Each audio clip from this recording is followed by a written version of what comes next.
that need to be tended when you have invasions happening. You can't just decide on your economic policy on the fly when you've got massive moving forces globally. Also with the advent of artificial intelligence, you have to have a plan. You have to think things through. You have to anticipate. And all of that comes down to this stylistic difference between the two of them. So it is theater review, but it attaches to a crucial thing about the presidency, which is that it is a job that you cannot just improvise your way through. Don't you find it hard to believe that he's done no preparation? I mean, I know he says that he's prepared for this his whole life when he goes out on rallies, but this is such a big moment for both of them.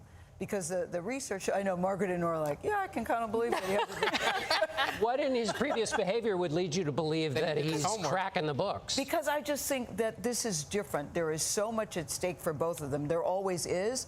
But in this particular case, Joe Biden has to bring it to show, look, that I'm physically capable of doing this. Donald Trump has to show that I can be, quote, presidential, that I can, quote, behave. Well, you can do that. Yeah. They both have something to prove to the audience tonight. We're going to find out in less than 25 minutes. And I can't wait. I know, exactly. And when we come back, we're going to talk about these key battleground states, how each campaign thinks they can achieve victory in the race to 270 electoral votes. Remember, that's what it's about, these seven battleground states. We'll talk about it. You're watching CBS News. Okay. Yeah, just getting some other ones ready. I got some crazy shit happening right now, so I'm just almost ready here. Just thought I'd get everyone going. Carlsbad, welcome. You're supporting a third-party candidate, is that right? Yes, I am. And who? Which candidate? I am actually very excited about RFK Jr., regardless if he is included in this debate. I believe he's talking about what is really important to the United States people. So are you going to be watching his reaction in response to the two candidates on X? I will be doing both simultaneously. However, what really concerns me all about this debate was, and this has went on with the primaries as well, it's censorship. I would love either candidate that is on the stage tonight to speak about censorship. But, you know, why would we not include a third candidate that has submitted appropriate amount of signatures, but the states would not certify them? I just, you know, I think average Americans are feeling more disenfranchised every day. And I care about chronic illness. I'm particularly concerned about the 5 states, starting with Kansas, that are suing Pfizer. I've seen a lot of businesses go under, people losing their houses during COVID. And I was very Democratic pro-Biden at that time. I was like really believing in, oh, this is what's saving us. And I feel very duped. And then watching how the primaries have went down, Florida just said Biden's the only one in a primary. Why would I want to support the Democratic Party, who has had my total loyalty? I've worked for them, and I'm extremely disappointed. All right. So, yeah, I like the ideas, and thank you for giving me a voice. I appreciate C-SPAN. Absolutely, Melinda. Adrian, Lakeland, Florida, supporting President Biden.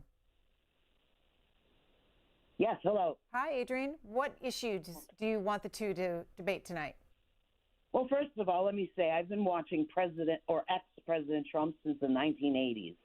And all he has ever done was rip off people, bankrupt companies, and lie. The slogan for him should be, the truth is I always lie. That's all he does. For this country to go and support an insurrectionist and the people in Congress who support him, the 118th Congress has got nothing done. Nothing. Because of these inadequate people that have been elected to serve him over our Constitution. When everybody takes an oath, this is including the Supreme Court, whoever takes the oath, they're not merely words on a page. They mean something. All right.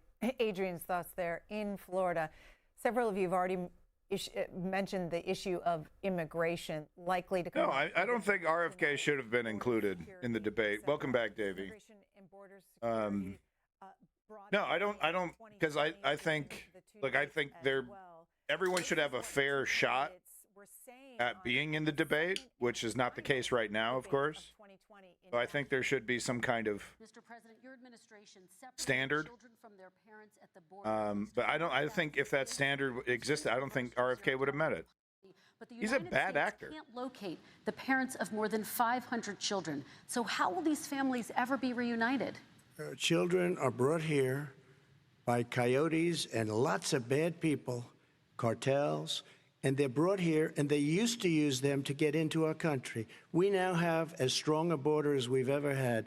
We're over 400 miles of brand new wall. That was a lie. You see the numbers. and we By the let way, people in, but they have to CBS showed a come in poll. legally, and they come in Trump through mail. 50%, Biden 49. Let me just tell you, they built cages. You know, they used to say, I built the cages. And then they had a picture in a certain newspaper, and it was a picture of these horrible cages. And they said, look at these cages. President Trump built them.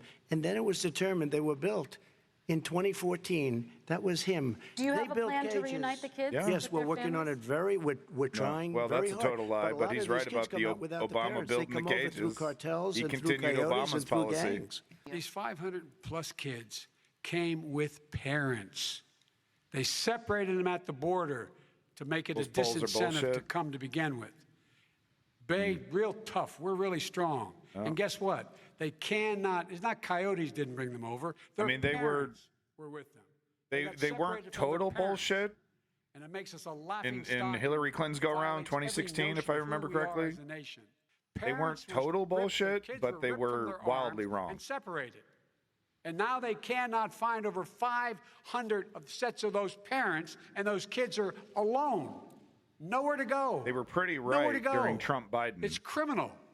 It's criminal. Let me ask Kristen, you I about will say this. immigration. They went 10 down. seconds, We and brought then I need to ask reporters, you. everything. They are so well taken care of. They're in facilities He's that were such so a liar, clean. Some of dude. them They've haven't gotten been such good- reunited But with just I love you ask so one question. much. Who built the cages? I'd love you to ask him that. Who built the cages? Let me ask about your immigration policy, Mr. She Vice should President. ask The who built Obama the cages. administration did fail to deliver immigration reform, which had been a key promise Who built the during the administration. cages? It also presided over record Don't you deportations love it? as Don't well you as love family Republicans when they zing Democrats? All they need to do is just point out that the Democrats agree with them. That's a zinger. What? You think I'm so bad? You think I'm so terrible? Well, this guy is just as terrible. He agrees with me completely. Implemented my policy. A pathway to citizenship for over Zing- 11 million bazinga. undocumented people. And all of those so-called dreamers, those DACA kids, they're going to be immediately certified again to be able to stay in this country I feel and put on a path certified. to citizenship. The idea that they are being I need a sent rim home shot. by this guy and they A rim want to shot. do that is they've gone to a country they've never seen before. I can imagine you're 5 years old, your parents are Props to taking you two across viewers there, the Rio Grande. Davey and Zio. Thank you so much for coming in nice and early. I tried to get started a little bit earlier, but wouldn't you know it, the old guts were acting Some of the up. first responders. Don't you love out there that? Like taking right care when of people something's during this important, I was crisis. taking a little nap We before the stream, owe right? them. So I could get all President, He ready. had 8 years to do I what he wake said up he and was it's like going I got to do. go to the bathroom. And I've changed did. without having a Gotta get specific. charged up. We got rid of catch and release. We Charged got up? rid of I don't know, a lot Doug. of horrible things that they put in and that they lived with. But he Intentionally had falsifying 8 their years polls he to was generate vice views. president. Davey, he you're- did nothing. You It got just shows proof? that he has no You got a lick of understanding fucking proof, immigration man. or the laws. Catch and release is a Can you admit disaster. that what you A just said is murderer your would come opinion? in, a rapist would come in, a very bad person would come in. We would take their name. We have to release it them works, though. into our country. And then you say they come back. Less than 1% of the people come back. We have to send ICE out and Border Patrol out to find them. We would say, come back in 2 years, 3 years. We're going to give you a court case. You need Perry Mason. We're going to give you a court case. When you say they come back, they don't come back, Joe. They never come back. Only the they do. really...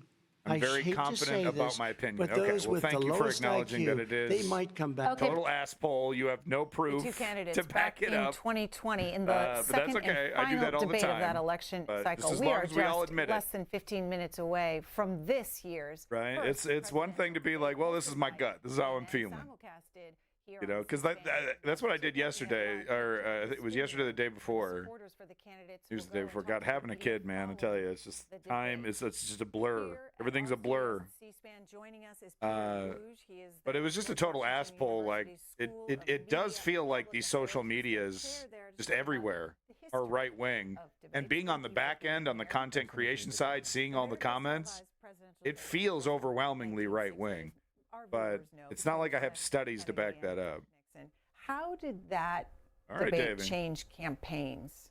Well, debating became part of the. These motherfuckers over here debating they always do this. Oh, how did TV change the debates? The TV changes the debate. Yeah. Kennedy was a good looker. He looked good next to Nixon. He was sweaty. We've heard that shit, man. We've heard that shit. How about a nice little discussion on Project 2025? Like, how about a nice little discussion on what, the future of a Republican administration looks like? Oh, let's talk about the halcyon days of early debates on TV. Remember when we were important TV? Philippe, to be fair, some people thought that Donald Trump won some of those debates, right? And I do want to ask you, as everybody's you prepared Hillary covering Clinton this, so for I'm the just debates, going to go to different hold ones. on. As you just have prepared fun. Hillary Clinton for the debates, what 12 minutes, surprised you folks. 12 about minutes. former President Trump's performance? 12 really fucking nothing, minutes. because Strap he's an in. incredibly unpredictable Get your butt person. plugs in place. Let's Watching go. all 11 or 12 of the I'm sorry, I primary don't know. debates several times, as well I as really need to watching stop several trying to find rallies. slogans for this he show. really did not veer from much. He's very absolutely repetitive. terrible at it. The only question now, because he is a different candidate now than he was 4 years ago, let alone 8 years ago, is that he doesn't have a strategy. He has a list, mostly grievances, things that bother him, but also policy issues like Republicans immigration love that. and inflation that he really relishes going after. But to take issue with what you started with, he has debated one-on-one 5 times, 3 against Hillary and 2 against Joe Biden. I don't think anyone with a straight face can say that he won even a single one of those. You might want to say that the others didn't. Hillary walloped him at least twice. He's just being on TV and ranting is not being a good debater. I mean, that's the thing about Trump, though, is that he entertained people, though. He may have not have technically won in terms of point versus point, but he made he made the base giggle. It gave him what he wanted. Zaphoid Beeblebrox that motherfucker, and, and skated his way to the goddamn The only thing anyone remembers is the jail comment, because you'll be in jail if I'm president. Then he doesn't do it because he's a bitch. That would have been the crowning moment in Trump's fucking presidency, arresting Hillary Clinton for her legitimate crimes. Just investigate her and, oh no, Mitch McConnell, because the whole establishment didn't want to go after her because there was a quid pro quo. There's that they don't want to set a precedent of politicians going after politicians. Now they claim, of course, that gloves are off now. Now we're going to weaponize the Justice Department. You'll see. Once we get in charge, we're going to go after all our political enemies. If you even try to run against us even once, we're going to go after you and indict you for any kind of charges. That's what they're threatening now.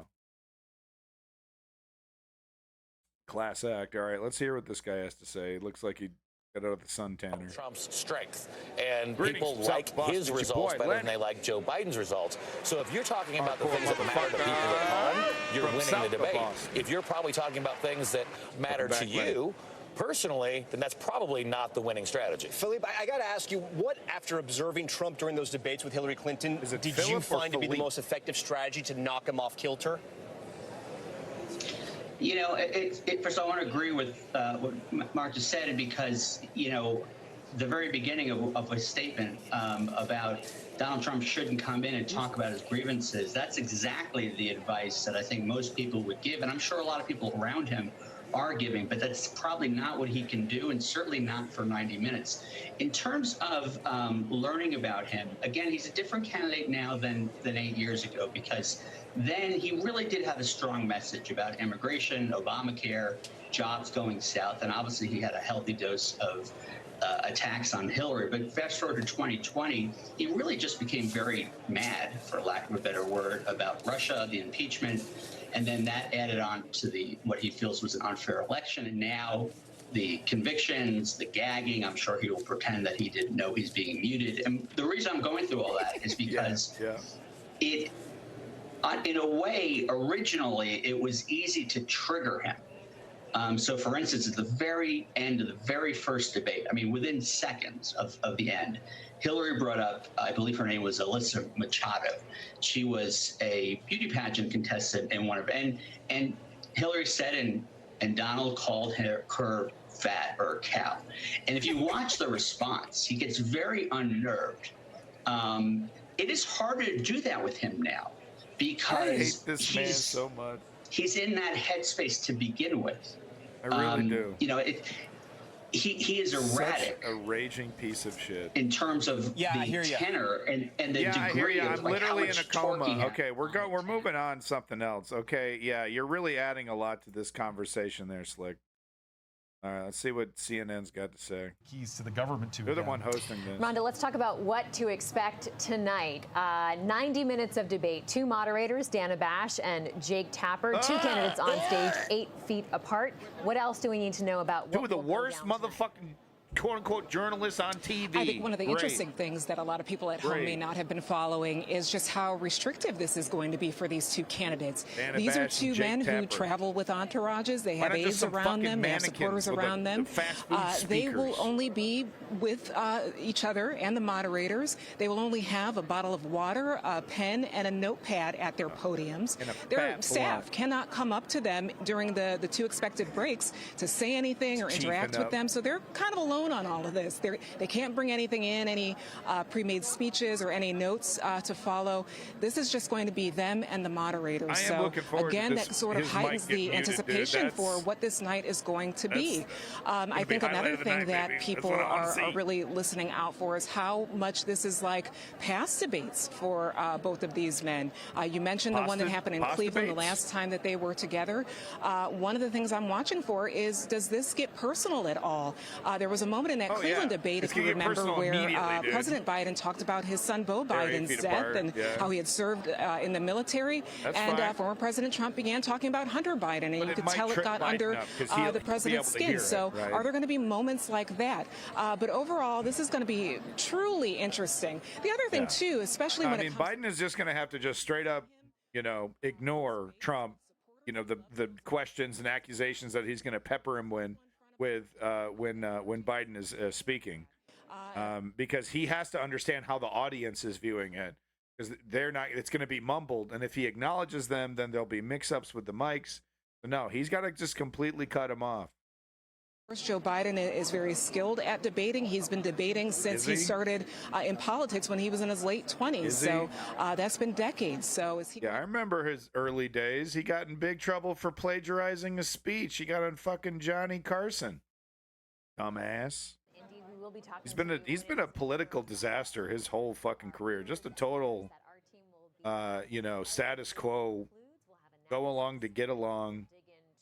Really the worst kind of leader for our time right now. As well. Other details about tonight, no opening statement, they'll jump right in, but they will have a chance to do a 2-minute closing statement, and Trump will go last. They had a coin toss, Biden won, but instead of choosing to go last, he chose the side of the screen, the side of the stage. Interesting. As to why. We've all been speculating on, or Trump's worst side, or... No, he put Trump on the side that has the weak ear. Remember, he's an 80-year-old man. No offense, Lenny. He's got one of the ears doesn't work so good. It'd be easier to mute him out. That's how it works. Debates typically impact voters and elections. Oh, I'm ready, Sticks. Welcome back, everybody. Well, we've talked throughout the broadcast this evening about how there's kind of moments that happen. And how just, new people come in, so I thought, sorry, I got to repeat myself here, but I saw a CBS poll that said Trump 50%, Biden 49%. Davey was quick to remind us, don't trust polls. I'm a little on the fence right now, but because we saw it during Hillary, just how 538 completely beefed it. These polls also skew very heavily to older folks because of how they do the polls. So a CBS poll is probably not the best representation of all of America, but still pretty depressing that even with the CBS poll, Joe Biden hasn't convinced old people at all. That he's going to make their lives any better. But another 4 years is needed. 2020 primary debate during the early days of COVID, which was in a Deli. CNN All studio, right. no audience, and that was very focused on policy. Obviously, those are two different. Bernie Deli. Sanders is not That is Donald interesting. Trump, but it could give us a little bit of a window into what we might see tonight. You know, Vivek Ramaswamy was very measured, very thoughtful. Yeah, so but people are speculating as you pointed that out, Jan, Vivek this is has been a real gonna be the tone shift one. from Republicans because they have been But blasting. they're totally wrong. Trump understands his base. He understands how racist they are. Vivek will get a nice, cushy cabinet seat, but he's not getting VP. Thing from Trump's brain. But now they're changing their tune a little bit. A fascinating observation. It is a really fascinating observation. Yeah, and if yeah, it is during the really presidency, it was always fascinating, teleprompter our Trump versus observations. Twitter Trump. And it's the same thing with the debate. He even sort of joked about it during Okay, a I rally gotta over the focus weekend on in this. Philadelphia, Yeah, where he all said, which Trump should show up to the debate? Should it be the Smash Mouth one or should This it be is the Trump measured saying one? to his supporters, Right. which one should show up, sort of crowdsourcing it Exactly. literally. Right? And someone in the Rubio. crowd yells 50-50, and Isn't Trump he still a laughed at little that. too? So I think Trump likes what's the that word? suspense. To Jan's point, ethnic. No offense, but you know what I mean. Like, but who's he? I mean, I think he should. I think he's going to go with one of the women. I think he's going to go with maybe Boebert. Maybe Boebert, because she's hotter than Marjorie Taylor Greene. Trump doesn't make decisions based off logic. Trump makes decisions based off Trump logic. You know, he does calculations like that. Hey, America likes chicks with big tits who give guys hand jobs at the stupid show, right? So I think America really likes Laura Boebert. I mean, that's every guy's dream. First date, get a handy. Come on, it's American Girl right there. the picture, but it basically he's saying this is my performance enhancing Lenny, good point. drug, and it's just water. He did something very similar in 2020, right before the debate. He posted a picture of himself with Jenny's ice cream and said, "This is my performance enhancing drug." And the point of this is that Trump had accused him of being What are jacked we up during a State of the pretending like Union. this guy isn't getting like some B12? She's getting some vitamins, He's getting all the legal shit. He's not getting anything crazy, right? But he's getting, yeah, man. I would be. I'd be like, all the legal shit. Cocktail. Let's go, dude, and fucking chugging Red Bulls. But they say, look, you don't want to get on coke. You don't want to get on, any kind of performance-enhancing drug because it actually affects your, ability to actually debate. It's like, yeah, you're up and alert, but you're actually not making any good points.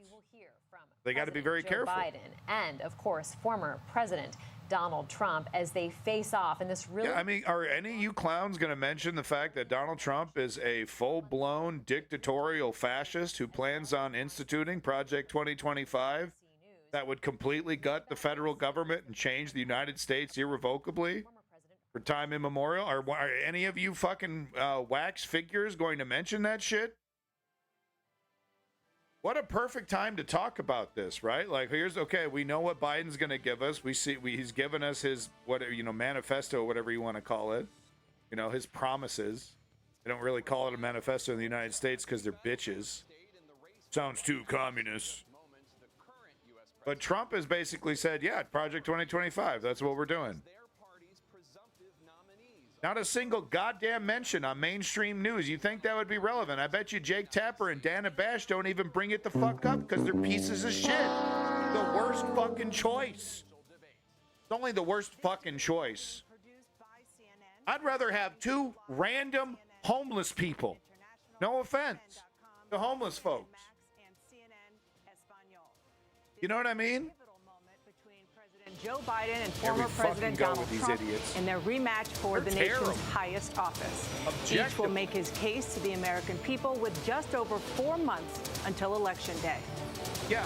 Good Mallow. evening. I'm Dana Bash, It's anchor legit. of CNN's Inside Ask the Politics questions, and you co-anchor hacks. of State of the Union. I'm Jake Tapper, anchor of CNN's The Lead and co-anchor of State of the Union. Dana and I will co-moderate this evening. Our job is to facilitate a debate between the two candidates tonight. Before we introduce them, we want to share the rules of the debate with the audience at home. Former President Trump will be on the left side of the screen. President Biden will be appearing on the right. A coin toss determined their positions. Each candidate will have 2 minutes to answer a question and 1 minute each for responses and rebuttals. An additional minute for follow-up, clarification, or response is at the moderator's discretion. When it's time for a candidate to speak, his microphone will be turned on and his opponent's microphone will be turned off. Should a candidate interrupt when his microphone is muted, he will be difficult to understand for viewers at home. Isn't there a black guy in that At the end of the debate, each candidate will get 2 minutes for closing statements. There is no studio audience tonight. Pre-written notes, props, or contact with campaign staff are not permitted during the debate. By accepting our invitation to debate, both candidates and their campaigns agreed to accept these rules. Now, please welcome the 46th President of the United States, Joe Biden. No. Silent, dude. Silence. Where's my crickets? Great to be here. Thank you. And please welcome the 45th President of the United States, Donald Trump.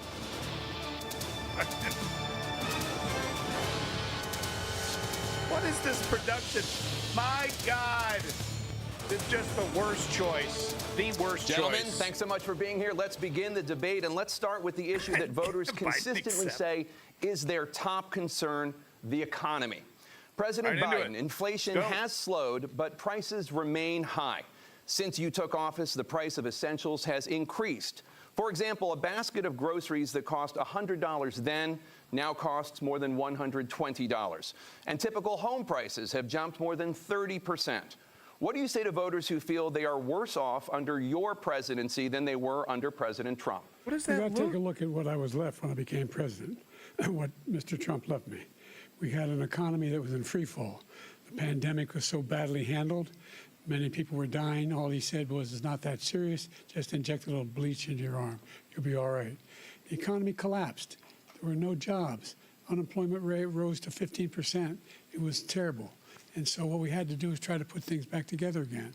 And that's exactly what we began to do. We created 15,000 new jobs. We brought out in a position where we have 800,000 new manufacturing jobs. But there's more to be done. There's more to be done. Working class people are still in trouble. Bro, you're so I cold. come from Scranton, Pennsylvania. I come of a household where the kitchen table, if the things weren't able to be met during the month, it was a problem. The price of eggs, the price of gas, the price of housing, the price of a whole range of things. That's why I'm working so hard to make sure I deal with those problems. And we're going to make sure we reduce the price of housing. We're going to make sure we build 2 million new units. We're going to make sure we cap rents so corporate greed can't take over. The combination, what I was left with in corporate greed is the reason why we're in this problem right now. In addition to that, we're in a situation where if you take a look at all that was done in his administration, he didn't do much at all. By the time he left, things were in chaos. Literally chaos. And so we put things back together. We created, I said, those jobs. We make sure he's got to slow it down and up the volume. We brought down the price of prescription drugs, which is a major issue for many people, to $15 for a insulin shot as opposed to $400. No senior has to pay more than $200 for any drug, all the drugs they can include beginning next year. Trump is going to just in a situation Biden's the devil. We're going to make that available to everybody, to all Americans. So we're working to bring down the price of around the kitchen table, and that's what we're going to get done. Thank you. President Trump? We have the greatest economy in the history of our country. We have never done so well. Everybody was amazed by it. Other countries were copying us. We got hit with COVID, and when we did, we spent the money necessary so we wouldn't end up in a Great Depression, the likes of which we had in 1929. None of this is true. By the time we finished, so we did a great job. We got a lot of credit for the economy, a lot of credit for the military. Clearly. No wars and so many other things. Everything was rocking good. But the thing we never got the credit for, and we should have, is getting us out of that COVID mess. He created mandates that was a disaster for our country. But other than that, we had given them back a country where the stock market actually was higher than pre-COVID, and nobody thought that was even possible. The only jobs he created are for illegal immigrants and bounce-back jobs, a bounce-back from the COVID. He has not done a good job. He's done a poor job, and inflation's killing our country. It is absolutely killing us. It's being delivered confidently. Thank you, President Biden. Clearly. Well, look, the greatest economy in the world, he's the only one who thinks that, I think. I don't know anybody else who thinks he had the greatest economy in the world. And, you know, the fact of the matter is that were necessary. We find ourselves in a situation where his economy, he rewarded the wealthy.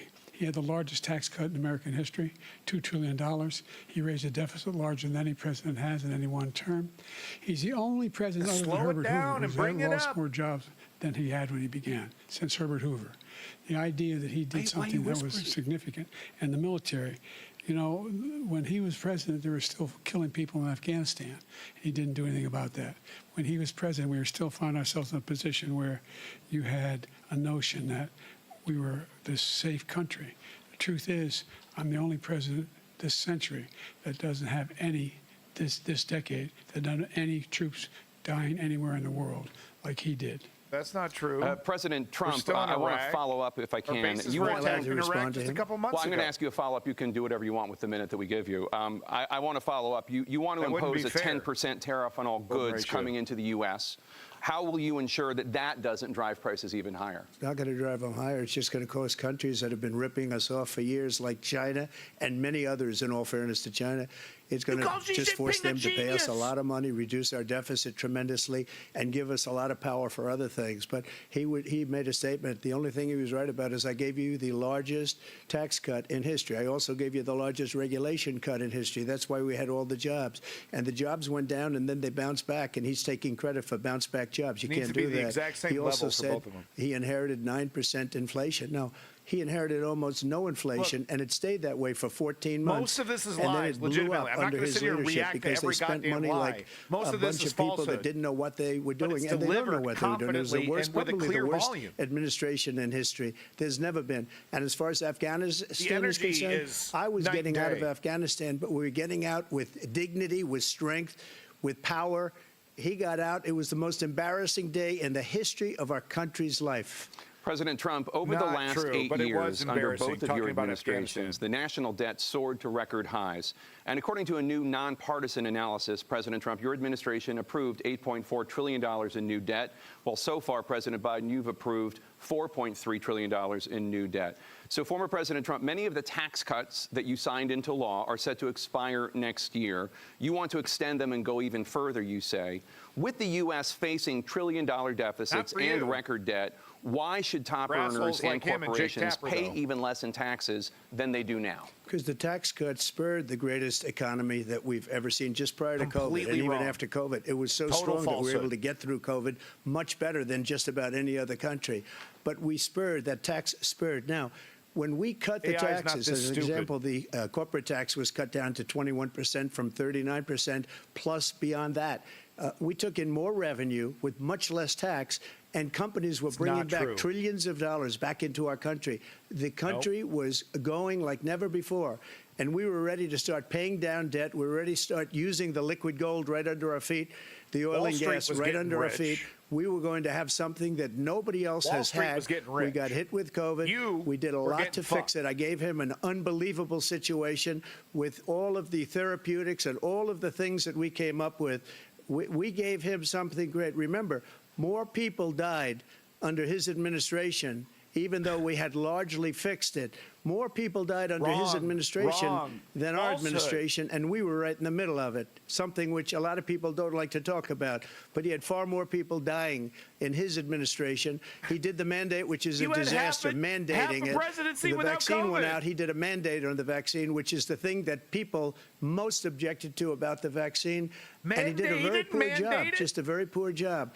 And I will tell you, not only poor there, but throughout the entire world, we're no longer respected as a country. They don't respect our leadership. They don't respect the United States anymore. We're like a third world nation between weaponization of his election, trying to go after his political opponent. All of the things he's done, we've become like a third world nation, and it's a shame. The damage he's done to our country, and I'd love to ask him, and will, why he allowed millions of people to come in here from prisons, jails, and mental institutions to come into our country and destroy our country. You think Trump's winning President Trump, we will get to immigration later in this block. President Biden, I want to give you an opportunity to respond to this question about the national debt. He had the largest national debt of any president in a 4-year period, number one.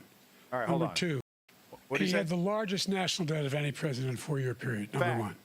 Number two, that $2 trillion tax cut benefited the very wealthy. What I'm going to do is fix the tax system. For example, we have 1,000 trillionaires in America. billionaires in America. And what's happening? They're in a situation where they, in fact, pay 8.2% in taxes. If they just paid 24%, or 25%, either one of those numbers, they'd raise $500 billion, I should say, in a 10-year period. We'd be able to wipe out his debt. We'd be able to help make sure that all those things we need to do, child care, elder care, making sure that we continue to strengthen our health care system, making sure that we're able to make every single solitary person eligible for what I've been able to do with the with the COVID. Excuse me, with he's being more factual. Everything we have to do with look, if we finally beat Medicare. Thank you, President Biden. President Trump?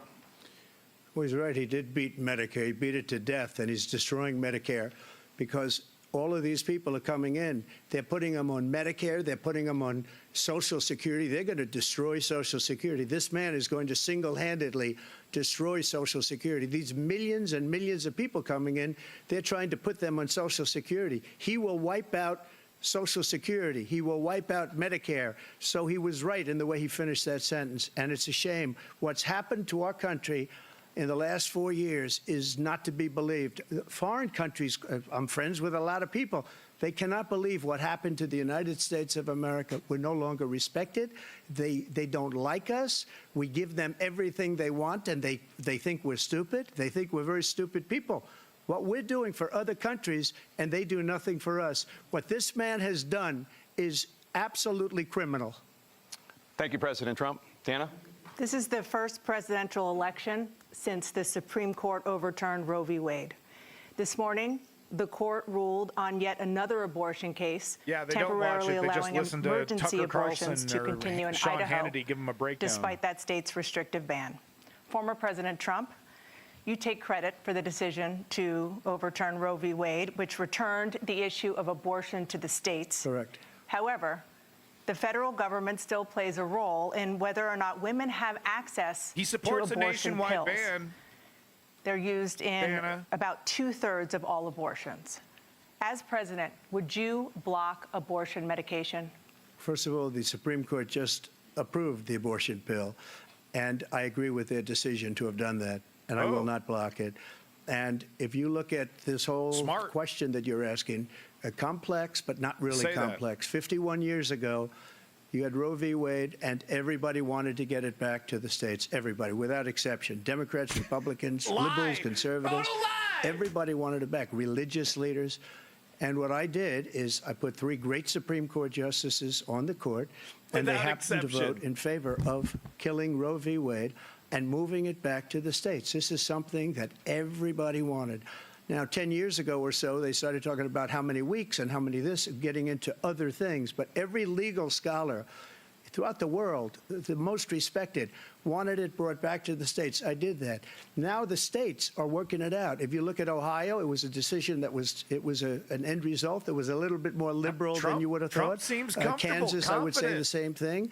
Texas is different. Florida is different. But they're all making their own decisions right now. And right now, the states control it. That's the vote of the people. Like Ronald Reagan, I believe in the exceptions. I am a person that believes. And frankly, I think it's important to believe in the exceptions. Some people, you have to follow your heart. Some people don't believe in that. But I believe in the exceptions for rape, incest, and the life of the mother. I think it's very important. Some people don't. There's a lot of Republican women that want to hear that. You have to get elected also. And because that has to do with other things. You got to get elected.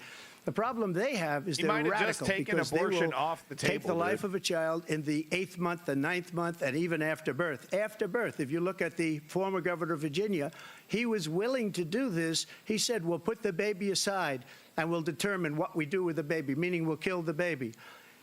What happened is we brought it back to the states, and the country is now coming together on this issue. It's been a great abortions thing. are common. They're not. Thank you. President Biden? It's been a terrible thing, what you've done. The fact is that the vast majority of constitutional scholars supported Roe when it was decided, supported Roe. And that's this idea that they were all against it is just ridiculous.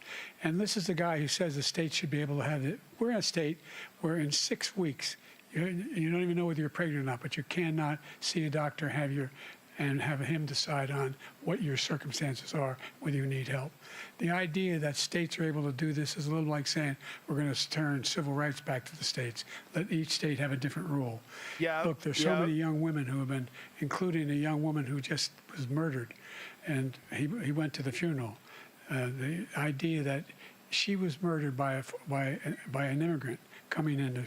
They talk about that, but here's the deal: there's a lot of young women who are being raped by their in-laws, by their spouses, brothers and sisters. Yeah.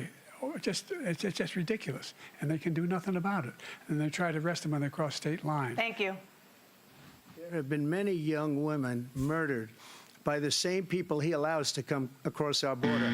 We have a border that's the most dangerous place anywhere in the world, considered the most dangerous place anywhere in the world. And he opened it up, and these killers are coming into our country. Is this and they are raping and killing right now? women. And it's a terrible thing. As far as the abortion is concerned, it is now back with the states. The states are voting. Biden is bombing in many this, cases, dude. Biden is it's fucking... frankly a very liberal decision. In many cases, it's the opposite. But they're voting, and it's bringing it back to the vote of the people, which is what everybody wanted, including the founders, if they knew about this issue, which, frankly, they didn't. But they would have. Everybody wanted brought back. Ronald Reagan wanted it brought back. He wasn't able to get it. Everybody wanted it brought back, and many presidents had tried to get it back. I was the one to do it. And again, this gives it the vote of the people, and that's where they wanted it. Every legal scholar wanted it that way. Biden's time did seem shorter. Staying on the topic of abortion, President Biden, 7 states, I'll let you do that. This is the same topic. 7 states have no legal restrictions on how far into a pregnancy a woman can obtain an abortion. Do you support any legal limits on how late a woman should be able to terminate a pregnancy? I supported Roe v. Wade, which had 3 trimesters. The first time is between the woman and the doctor. Second time is between the doctor and an extreme situation. The third time is between the doctor, between the woman and the state. The idea that the politicians, that the founders wanted the politicians to be the ones making decisions about women's health is ridiculous. That's the last. No politician should be making that decision. A doctor should be making He's that decision. not all over the place. That's how it should be run. That's what you're going to do. Can't get it out. And if I'm elected, I'm going to restore Roe v. Wade. So that means he can take the life of the baby in the 9th month and even after birth, because some states, Democrat-run, take it after birth. Again, the former governor of Virginia, they do put the late-term baby down, abortions then we on decide what babies to that do are with about it. to die. So he's that are, all willing fucked up. to, as we say, rip the baby out of the womb in the 9th month that's a and total kill the lie. baby. Nobody wants that to happen, Democrat or Republican. Nobody wants it to happen. Dana Bash, That is are you a simply not moderator, true. Dana? The Roe v. Wade does not provide for that. What happened That's to the not the fact circumstance. checking? Only if a woman's life is in danger, she's going to die. That's the only circumstance in which that can happen. But we are not for late-term abortion, period. Period, period. Under Roe v. Wade, you have late-term abortion. You can do whatever you want, depending on the state. You can do whatever you want. We don't think that's a good thing. We think it's a radical thing. We think the Democrats are the radicals, not the Republicans. For 51 years, that was the and he's law. doing it well, 51 off-world. years, constitutional scholarship said it was the right way to go. 51 years, and it was taken away because this guy put very conservative members on the Supreme Court. He takes credit for taking it away. What's he going to do? What's he going to do, in fact, if the MAGA Republicans, he gets elected, and the MAGA Republicans control the Congress, and they pass a universal ban on abortion, period, across the board at 6 weeks or 7 or 8 or 10 weeks, something very, very conservative. Is he going to sign that bill? I'll veto it. He'll sign it. Thank you. Let's turn now to the issue of immigration and border security. President Biden, a record number of migrants have illegally crossed the southern border on your watch. Overwhelming border states and overburdening cities such as New York and Chicago, and in some cases causing real safety and security concerns.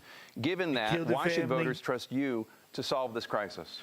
Because we worked very hard to get a bipartisan agreement that not only changed you did all the of that, Heritage Fund but bill. made You sure did the that we are in right-wing, a situation where full-blown you had Rush no Limbaugh circumstance where approved. they could come across the border with the number of border police there are now.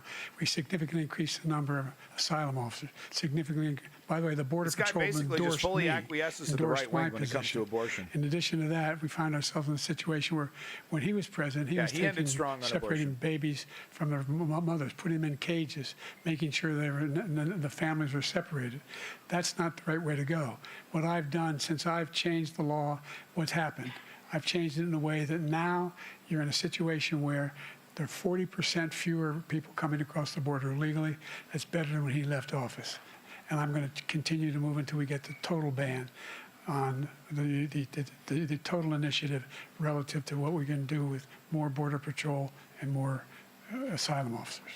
President Trump? I really don't know what he said at the end of that sentence. I don't think he knows what he said either. Look, we had the safest border in the history of our country.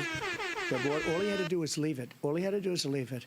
He decided to open up our border, open up our country to people that are from prisons, people that are from mental institutions, insane asylum, terrorists. We have the largest number of terrorists coming into our country right now, all terrorists, all over the world, not just in South America, all over the world. They come from the Middle East, everywhere. All over the world, they're pouring in. This format is actually working for Trump. This guy just left it open. And he didn't need legislation. Trump just gets to because lie, I didn't have legislation. no I said close even. the border. We had the safest border in history. In that final couple of months of my presidency, we had, according to Border Patrol, who is great, and by the way, who endorsed me for president, but I won't say that, but they endorsed me for president.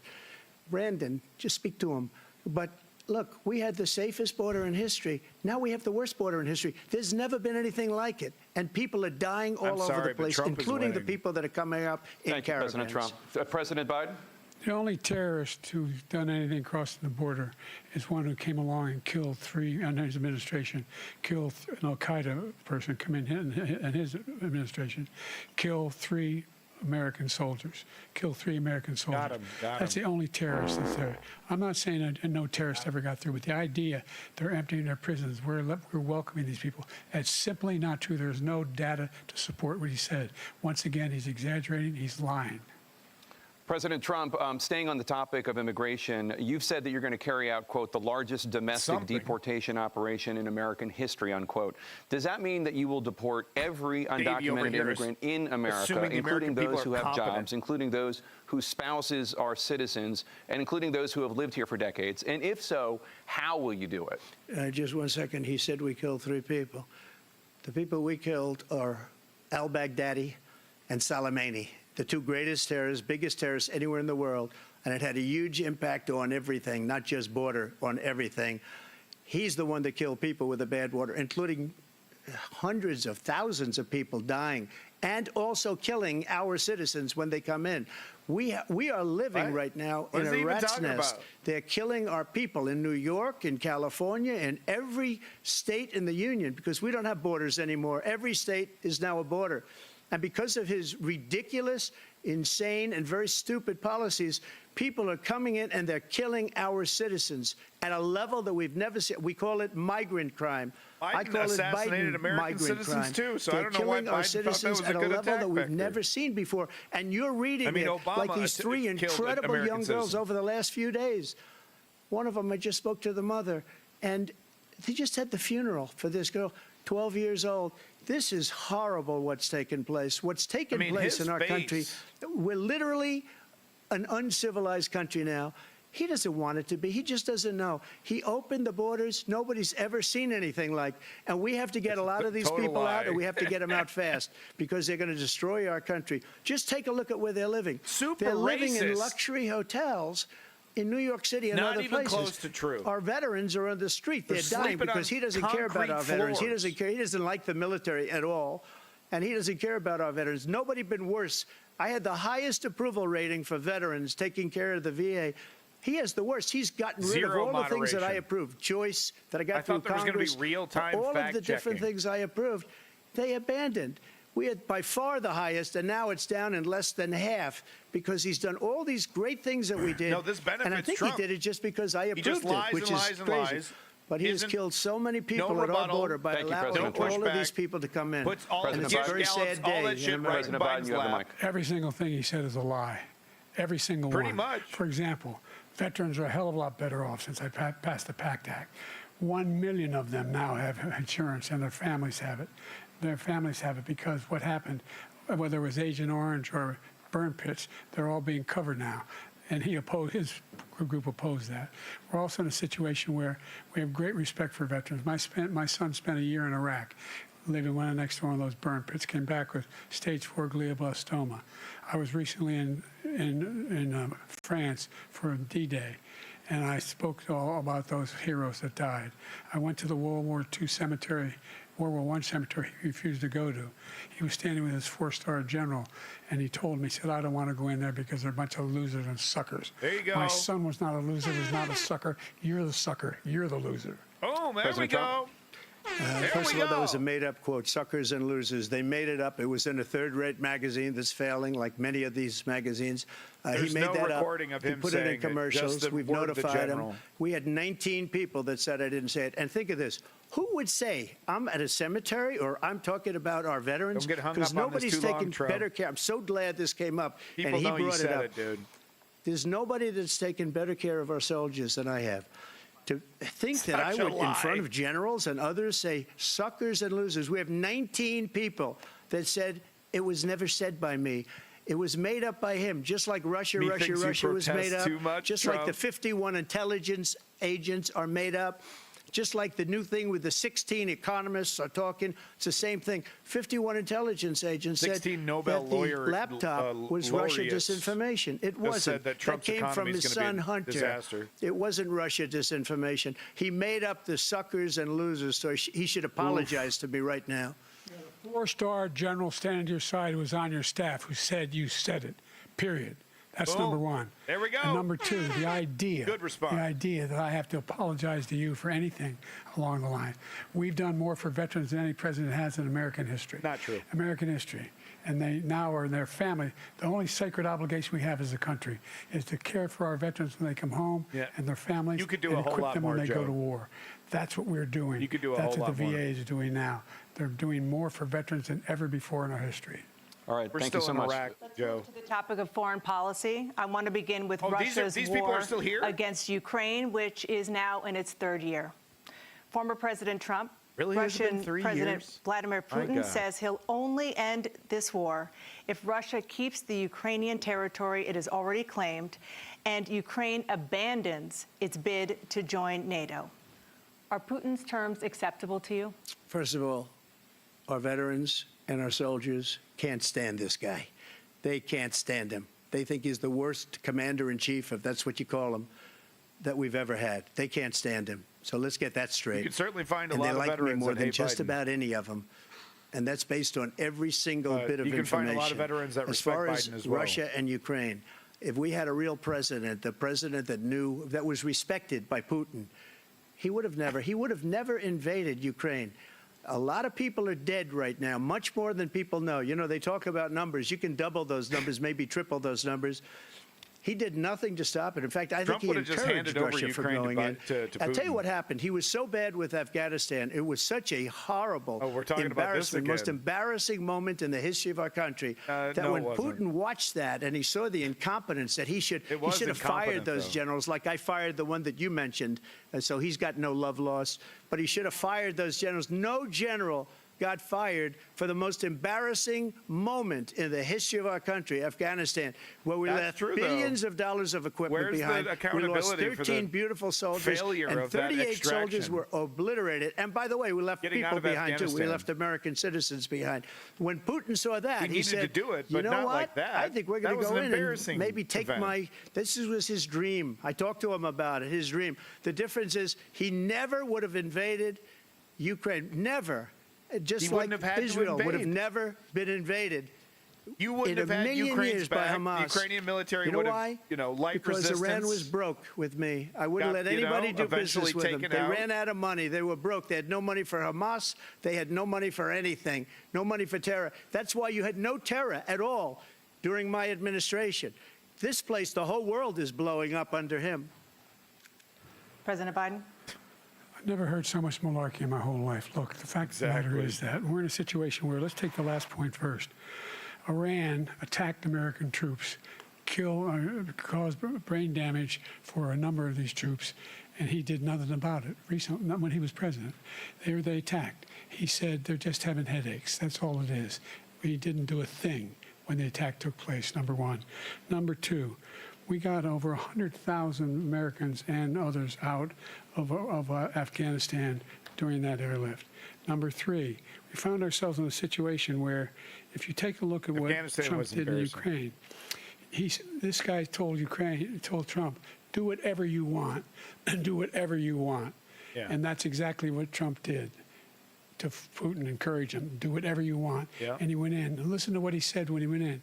He was going to take Kyiv in 5 days, remember? Because it's part of the old Soviet Union. That's what he wanted to reestablish.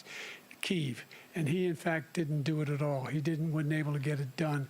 And they've lost thousands and thousands of troops, 500,000 troops. President Trump, I never come back said to you that. for 1 minute, I just want to go back to my original question, which is, are Putin's terms acceptable to you? Keeping the territory in Ukraine. Acceptable. No, they're not acceptable. But They look, great, just this is a lies. war that never should have started. If we had a leader in this war, Just lies. he let That's how you everybody do it, along. folks. He's given $200 Doesn't billion matter. now Doesn't or matter more what's true. to Ukraine. He's given $200 billion. That's a lot of money. I don't think there's ever been anything like it. Every time that Zelensky comes to this country, he walks away with $60 billion. He's the greatest salesman ever.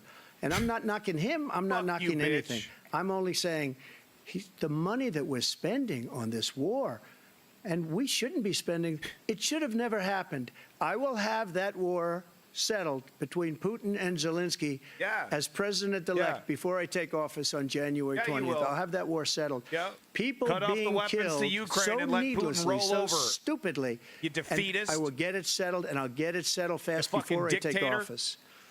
President Biden, you have a minute. The fact is that Putin is a war criminal. He's killed thousands and thousands of people. And he has made one thing clear. He wants to reestablish what was part of the Soviet Empire, not just a piece. He wants all of Ukraine. That's what he wants. And then you think he'll stop there? Do you think he'll stop when if he takes Ukraine? What do you think happens to Poland? What do you think of Belarus? What do you think happens to those NATO countries? And so if you want a war, you ought to find out what he's going to do, because if in fact he does what he says and walks away, and by the way, all that money we give Ukraine are from weapons we make here in the United States. We give them the weapons, not the money at this point. And our NATO allies have produced as much funding for Ukraine as we have. That's why we're strong. Thank you. Moving on to the Middle East. In Factually October, accurate, Hamas delivered attacked terribly. Israel, killing more than 1,000 people and taking hundreds of hostages. Among those held and thought to still be alive are 5 Americans. Israel's response has killed thousands of Palestinians and created a humanitarian crisis in Gaza. President Biden, you've put forward a proposal to resolve this conflict, but so far Hamas has not released the remaining hostages, and Israel is continuing its military offensive in Gaza. Yeah, he's spitting in so your face, what additional leverage will you use to get Hamas and Israel to end the war? You have 2 minutes. Number one, everyone from the United Nations Security Council straight through to the G7 to the Israelis and Netanyahu himself have endorsed the plan I put forward. Lie. Endorsed the plan I put forward. Netanyahu which has has not 3 endorsed stages it. to it. The first stage is trade the hostages for a ceasefire. Hamas rejected Second it phase too. is a ceasefire with additional conditions. The third phase is the end of the war. Netanyahu the only doesn't one that wants accept the war this. to continue is Hamas. Number one, they're the only ones standing out. We're still pushing hard to get them to accept. In the meantime, what's happened? In Israel, we're finding that the only thing I've denied Israel was 2,000-pound bombs. They don't work very well in populated areas. They kill a lot of innocent people. We're providing Israel with all the weapons they need and when they need them. And by the way, I'm the guy that organized the world against Iran when they had a full-blown intercontinental ballistic missile attack on Israel. No one was hurt. No one Israeli was accidentally killed, and it just stopped. We saved Israel. We are the biggest producer of support for Israel of anyone in the world. And so they're 2 different things. That's true. Hamas cannot be allowed Whether to be you like it or continued. not. We continue to send our experts and our intelligence people as to how they can get Hamas like we did bin Laden. You don't have to do it. And by the way, they've been greatly weakened, Hamas. You won the Greatly war on weakened, and terror, they should be. jackass. They should be eliminated. But you've got to be careful for using certain weapons among population centers. Just going back to Ukraine for 1 second. We have an ocean separating us. The European nations together have spent $100 billion or maybe more than that, less than us. Why doesn't he call them and say, you got to put up your money like I did with NATO? I got them to put up hundreds of billions of dollars. The Secretary General of NATO said Trump did the most incredible job I've ever seen. They wouldn't have any. They were going out of business. We were spending almost 100% of the money was paid by us. He didn't do that. He's getting all. You got to ask these people to put up the money. We're over $100 billion more spent, and it has a bigger impact on them because of location, because we have an ocean in between. You got to ask them. As far as Israel and Hamas, Israel's the one that wants to go. He said the only one who wants to keep going is Hamas. Actually, Israel is the one, and you should let him go and let him finish the job. He doesn't want to do it. He's become like a Palestinian, but they don't like him because he's a very bad Palestinian. He's a weak one. President Biden, you have a minute. I've never heard so much foolishness. This is a guy who wants to get out of NATO. You're going to stay in NATO? He's going to pull out of NATO. The idea that we have our strength lies in our alliances as well. It may be a big ocean, but we're ever able to avoid a war in Europe, a major war in Europe? What happens if, in fact, you have Putin continue to go into NATO? We have an Article 5 agreement. Attack on one is attack on all. You want to start the nuclear war he keeps talking about, go ahead. Let Putin go in and control Ukraine and then move on to Poland and other places. You see what happens then. He has no idea what the hell he's talking about. And by the way, I got 50 other nations around the world to support Ukraine, including Japan and South Korea. Strong response because they from understand that this kind of dislocation has a serious threat to the whole world peace. No major war in Europe has ever been able to be contained just to Europe. President Trump, just to follow up. That was a good one. Would you support the creation of an independent Palestinian state in order to achieve peace in the region? I'd have to see, but before we do that, the problem we have is that we spend all the money. So they kill us on trade. Still talking about money. Great trade deals with the European nations. Does anyone think this money's going to go Because if you back add in your them up, pocket, they're by about the the way? same size economically. Well, Their the whole economy is world's about fucked. the same size as the United States. Save so much and they money. Were, no cars, no. They don't want anything that we have, but we're supposed to take their cars, their food, their everything, their agriculture. I changed that. But the big thing I changed is they don't want to pay. And the only reason that he can play games with NATO is because I got them to put up hundreds of billions of dollars. I said, no. And he's right about this. I said, It's just no, not true at I'm not all. going to support NATO if you don't pay. They asked me that question. Would you guard us against Russia at a very secret meeting of the 28 states at that time, nations at that time? And I said, no, if you don't pay, I won't do Money that. goes And you right know what back in your happened? pocket, off-world. Billions and billions of dollars came flowing in the next day and the next months. But now we're in the same position. We're paying everybody's bills. Let's turn to the issue of democracy. Former President Trump, I want to ask you about January 6, 2021. After you rallied your supporters that day, some of them stormed the Capitol to stop the constitutionally mandated counting of electoral votes. As president, you swore an oath to, quote, preserve, protect, and defend, unquote, the Constitution. What do you say to voters who believe that you violated that oath through your actions and inaction on January 6th and worry that you'll do it again? Well, I don't think too many believe that. And let me tell you about January 6th. Fake news. On January 6th, we had a great border. Nobody coming through, very few. On January 6th, we were energy He's ready for independent. this one. On January 6th, we had the lowest taxes ever. We had the lowest regulations ever. Insurrection, On fake January news. 6th, we were Timothy respected Q, fake all over news. the world. All over the world, we were respected. And then he comes in, and we're now laughed at. We're like a bunch of stupid people. What happened Nobody to the lies United like Trump. States' reputation under this man's leadership is horrible, including weaponization, we're which talking I'm sure about at some Biden. point you'll be talking about. And where's the where he goes moderator? after his Where's the political fucking opponent because he moderator, dude? can't beat On him fair lithium? and square. These You fucking have 80 people seconds smoking? left. My question was, what do you say to those voters who believe that you violated your constitutional All right. oath through your actions and inaction on January 6, go. 2021, and worry that you'll do it again? Well, I back didn't January say 6th. that to anybody. I said peacefully and patriotically. And Nancy Pelosi, if you just watched the news from 2 days ago, on tape to her daughter, who's a documentary filmmaker, they say, but she's saying, oh, no, it's my responsibility. I was responsible for this. Because I offered her 10,000 soldiers or National Guard, and she turned them down. And the mayor in writing, by the way, the mayor, in writing, turned it down, the mayor of D.C. They turned it down. I offered 10,000 because I could see I had virtually nothing to do. They asked me to go make a speech. I could see what was happening. Everybody was saying they're going to be there on January 6th. They're going to be there. And I said, you know what? There's a lot of people coming. You could feel it. You could feel it too, and you could feel it. And I said, they ought to have some National Guard or whatever.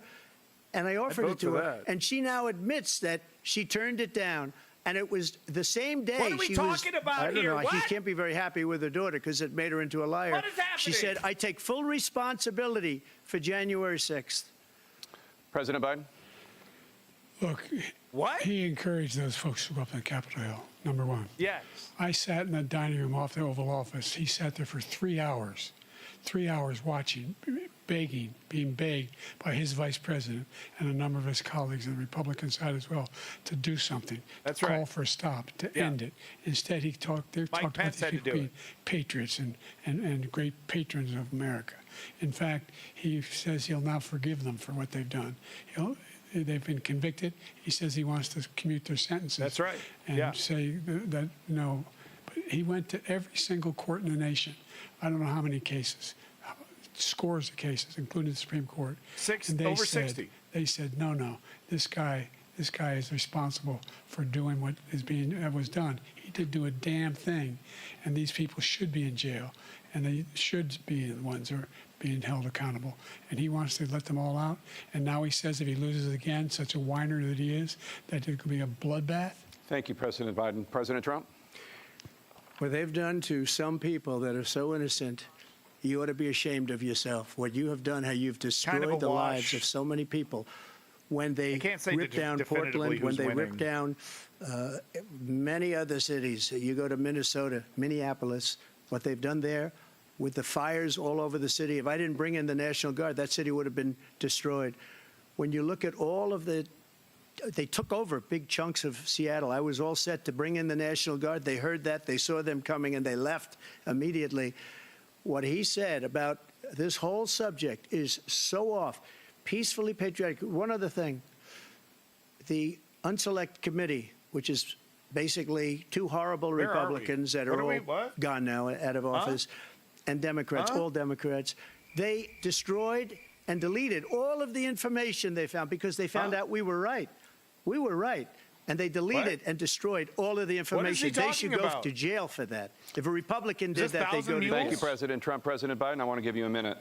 The only person on this stage is a convicted felon is the man I'm looking at right now. And the fact of the matter is, what he's telling you is simply not true. The fact is that there was no effort on his part to stop what was going on up in Capitol Hill. And all those people, every one of those who were convicted, deserves to be convicted. The idea that they didn't kill somebody, just went in and broke down doors, broke the windows, occupied offices, turned over desks, turned them over statues. The idea that those people are patriots? Come on. When I asked him the first two debates we had, first time around, I said, will you denounce the Proud Boys? He said, no, I'll tell them to stand by. The idea he's refusing, will you denounce these guys? Will you denounce the people we're talking about now? Will you denounce the people who attacked that Not the Capitol? format to do this, Biden. What are you going to do? Come on with I'm going to give you a minute, President Trump, for a follow-up question I have. After a jury convicted you of 34 felonies last month, you said if reelected, you would, quote, have every right to go after, unquote, your political opponents. You just talked about members of the Select Committee on January 6th going to jail. Your main political opponent is standing on stage with you tonight. Can you clarify exactly what it means about you feeling you have every right to go after your political opponents? Well, I said my retribution is going to be success. We're going to make this country successful again, because right now it's a failing nation. My retribution is going to be success. But when he talks about a convicted felon, his son is a convicted felon at a very high level. His son is convicted, going to be convicted probably numerous other times. Should have been convicted before, but his Justice Department let the statute of limitations lapse on the most important things.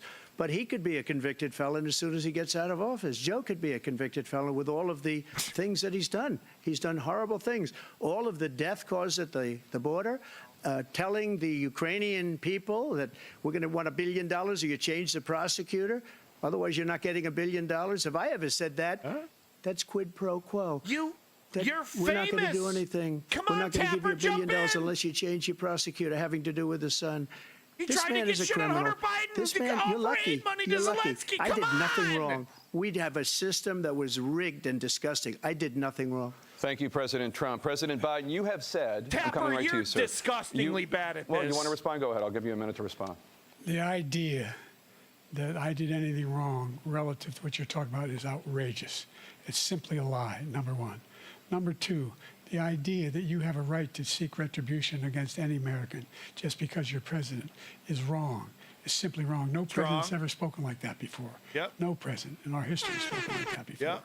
Number three, the crimes that you are still charged with. And think of all the civil penalties you have. How many billions of dollars do you owe in civil penalties for molesting a woman in public, for doing a whole range of things, of having sex with a porn star on the night while your wife was pregnant? I mean, what are you talking about? You have the morals of an alley cat. Give you a minute, sir. I didn't have sex with a porn star, number one.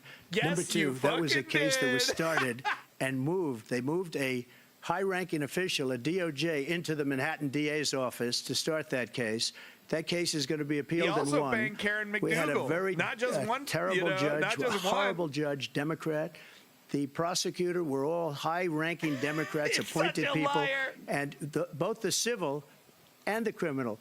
He basically went after his political opponent because he thought it was going to damage me. But when the public found out about these cases, because they understand it better than he does, he has no idea what these cases are. But when they found out about these cases, you know what they did? My poll numbers went up, way up. You know that because you're reporting it. And we took in more money in the last 2 weeks than we've ever taken in the history of any campaign. I don't think any campaign has ever taken. Hundreds of millions of dollars came pouring in because the public knows it's a scam and it's a guy that's after his political opponent because he can't win fair and square. Thank you, President Trump. President Biden, you have said, quote, Donald Trump and his MAGA Republicans are determined to destroy American democracy. Do you believe that the tens of millions of Americans who are likely to vote for President Trump will be voting against American democracy? The more they know about what he's done, yes. The more they know about what he's done. And there's a lot more coming. He's got a lot of cases down the road coming around. He's got a whole range of issues he has to face. I don't know what the juries will do, but I do know he has a real problem. And so the fact that could you ever think you heard any president say that I'm going to seek retribution? Do you ever hear any president say that I thought Hitler had some good ideas? What got me involved to run in the first place after my son had died, Did he say that? In Iraq because of Iraq. Trump I said I wasn't going to run again until I saw what happened in Charlottesville, Virginia. People coming out of the woods carrying swastikas on torches, and singing the same anti-Semitic bile they sang when back in Germany, and the young woman got killed. I spoke to the mother, and they asked him. They said, "What do you think of those people? The ones who got killed, the one who tried to stop it, and the ones," he said, "I think they're fine people on both sides." What American he's a nice guy, president Off-World, would ever say? Nazis coming out of fields, carrying torches, singing the same anti-Semitic bile, carrying swastikas, were fine people. This is a guy who says Hitler's done some good things. I'd like to know what they are. The good things Hitler's done, that's what he said. This guy has no sense of American democracy. President Trump. Jake, both of you know that story has been totally wiped out because when you see the sentence, it said 100% exoneration on that story. He just keeps it going. He says he ran because of Charlottesville. He didn't run because of Charlottesville. He ran because it was his last chance. Trump remembered that it was He's not Charlottesville, equipped to be president. You know it, and I know it. It's ridiculous. We have a debate. We're trying to justify his presidency. His presidency is, without question, the worst president, the worst presidency in the history of our country. Objectively we shouldn't not be true. having a debate about it. There's nothing to debate. He made up the Charlottesville story, and you'll see it's debunked all over the place. Every anchor every reasonable anchor has debunked it. And just the other day, it came out where it was fully debunked. Hello? It's a nonsense story. He knows that, and he didn't run because of Charlottesville. He used that as an excuse to run. President Biden. And debunked. It happened. All you have to do is listen to what was said at the time. And the idea that somehow that's the only reason I ran because I was worried a guy like this guy could get elected. If he thought they were good people coming out of that forest, carrying those woods, carrying those torches, then he didn't deserve to be president. Didn't deserve to be president at all. And the idea that he's talking about all this being fabricated. We saw with our own eyes. We saw what happened on January 6th. We saw the people breaking through the windows. We saw people occupying his own vice president. Look, there's a reason why 40 of his 44 top cabinet officers refused to endorse him this time. His vice president hasn't endorsed him this time. So why? Why? They know him well. They serve with him. Why are they not endorsing him? Thank you, President Biden. We're going to be right back with more from the CNN presidential debate. Absolutely abysmal. Abysmal. These two are abysmal. Tapper Jake and Dana Bash are absolutely abysmal. Abysmal.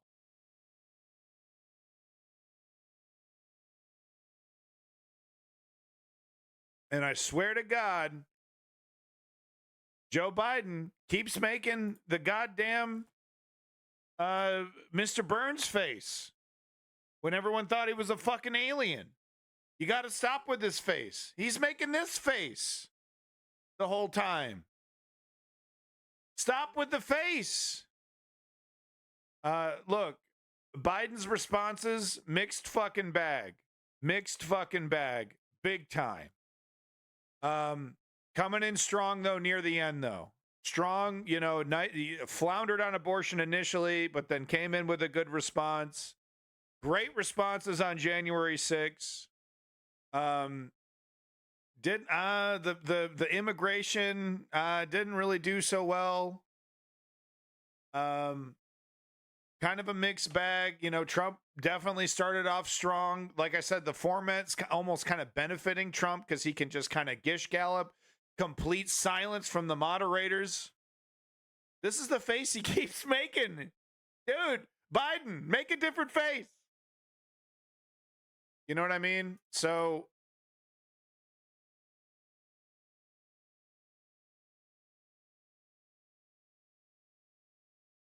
okay, I was listening to my son. He was making some new noises I've never heard him make before. That was very cute. Okay, all right. I have unlimited confidence in the wisdom of our people and the strong future finish of our on abortion. I stand here tonight as my own man, and I want you to know I'm about 50-50 right now in terms of who's winning. They had their chance. They have not led. We will.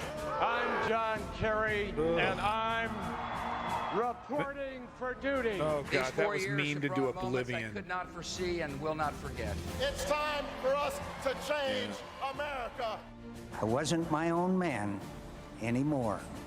I was my country's. I don't believe that rolling back regulations on Wall Street will help the small businesswoman expand or the laid-off construction worker keep his home. Yeah. We have you been didn't there. do jack shit for small business, Barack Obama. We are moving forward, America. Under my administration, our friends will see more loyalty, and Mr. Putin will see a little less flexibility and more hedge fund backbone. manager nightmare. He wants to make America great again. Well, he could start by actually making things in America again. You're the worst, Hillary. We will make America safe again. And we will make America great again. Here and now, I give you my word. If you entrust me with the difference is really that, you know, of the 4 years between then and now, you know, This towering look, man, American and once again, you know, to the people saying he's got dementia, no, Biden doesn't have dementia. This is what getting old looks like, guys. And actually, we should be so lucky to have all of the facilities that Joe Biden has when you're at Joe Biden's age. A lot of folks, when they get to Joe Biden's age, they have big medical issues, you know, and it's not their fault. It's called getting old. That doesn't mean he's mentally ill. But the fact remains, he's an old man, and it shows. It just shows. There's no hiding it. There's no glossing over this reality. And quite frankly, even though Trump is only 2 years younger, Trump does seem to have more zazazoo about his you know, swagger. No, I mean, he's with it, but he... Georgia. Let's talk about persistent challenges you both faced in your first terms, and you'd certainly face again in the second term. Vote President Joe Biden. I'm not going to vote while a black fascist. unemployment dropped to a record low under your presidency, I'll black vote the families corporatist. still earned far less than white families.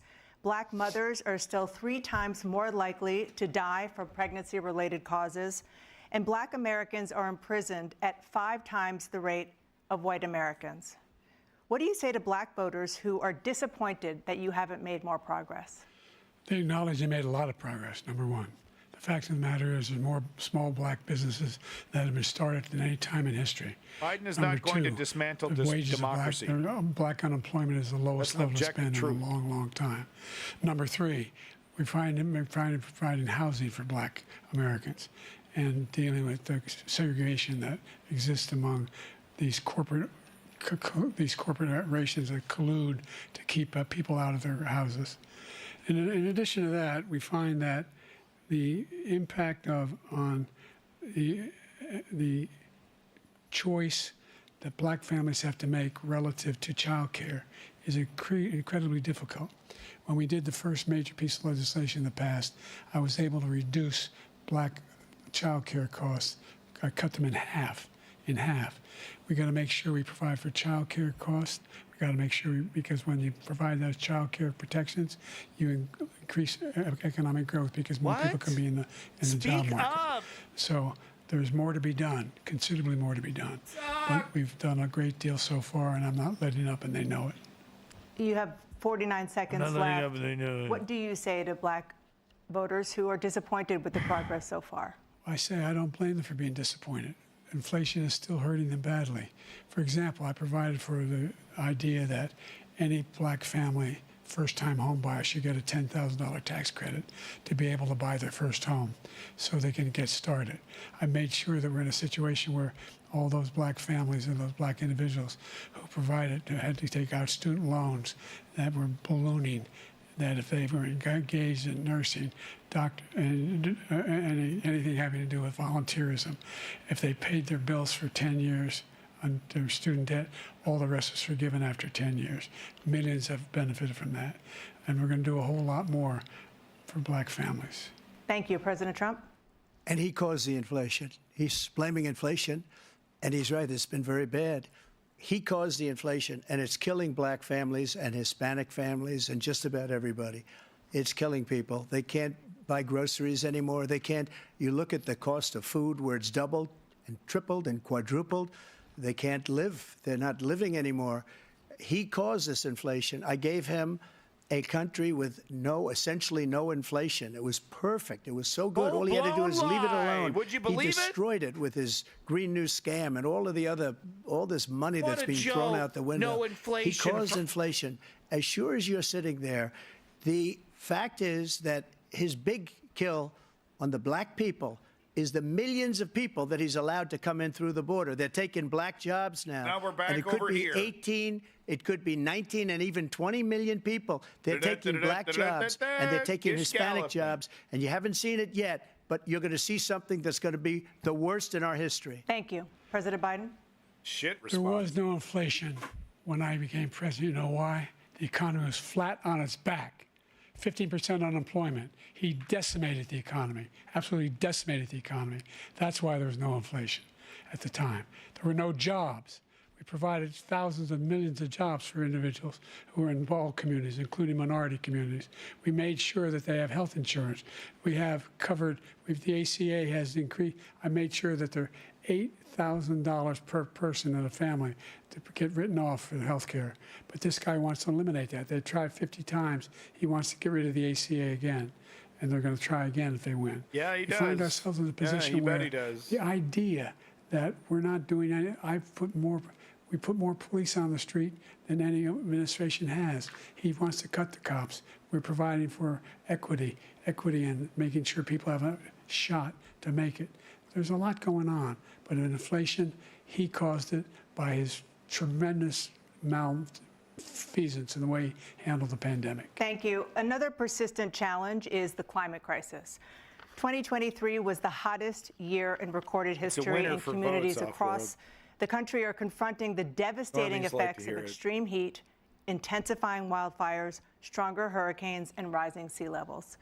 Former President Trump, you've vowed to end your opponent's climate initiatives, but will you take any action as president to slow the climate crisis? Well, let me just go back to what he said about the police.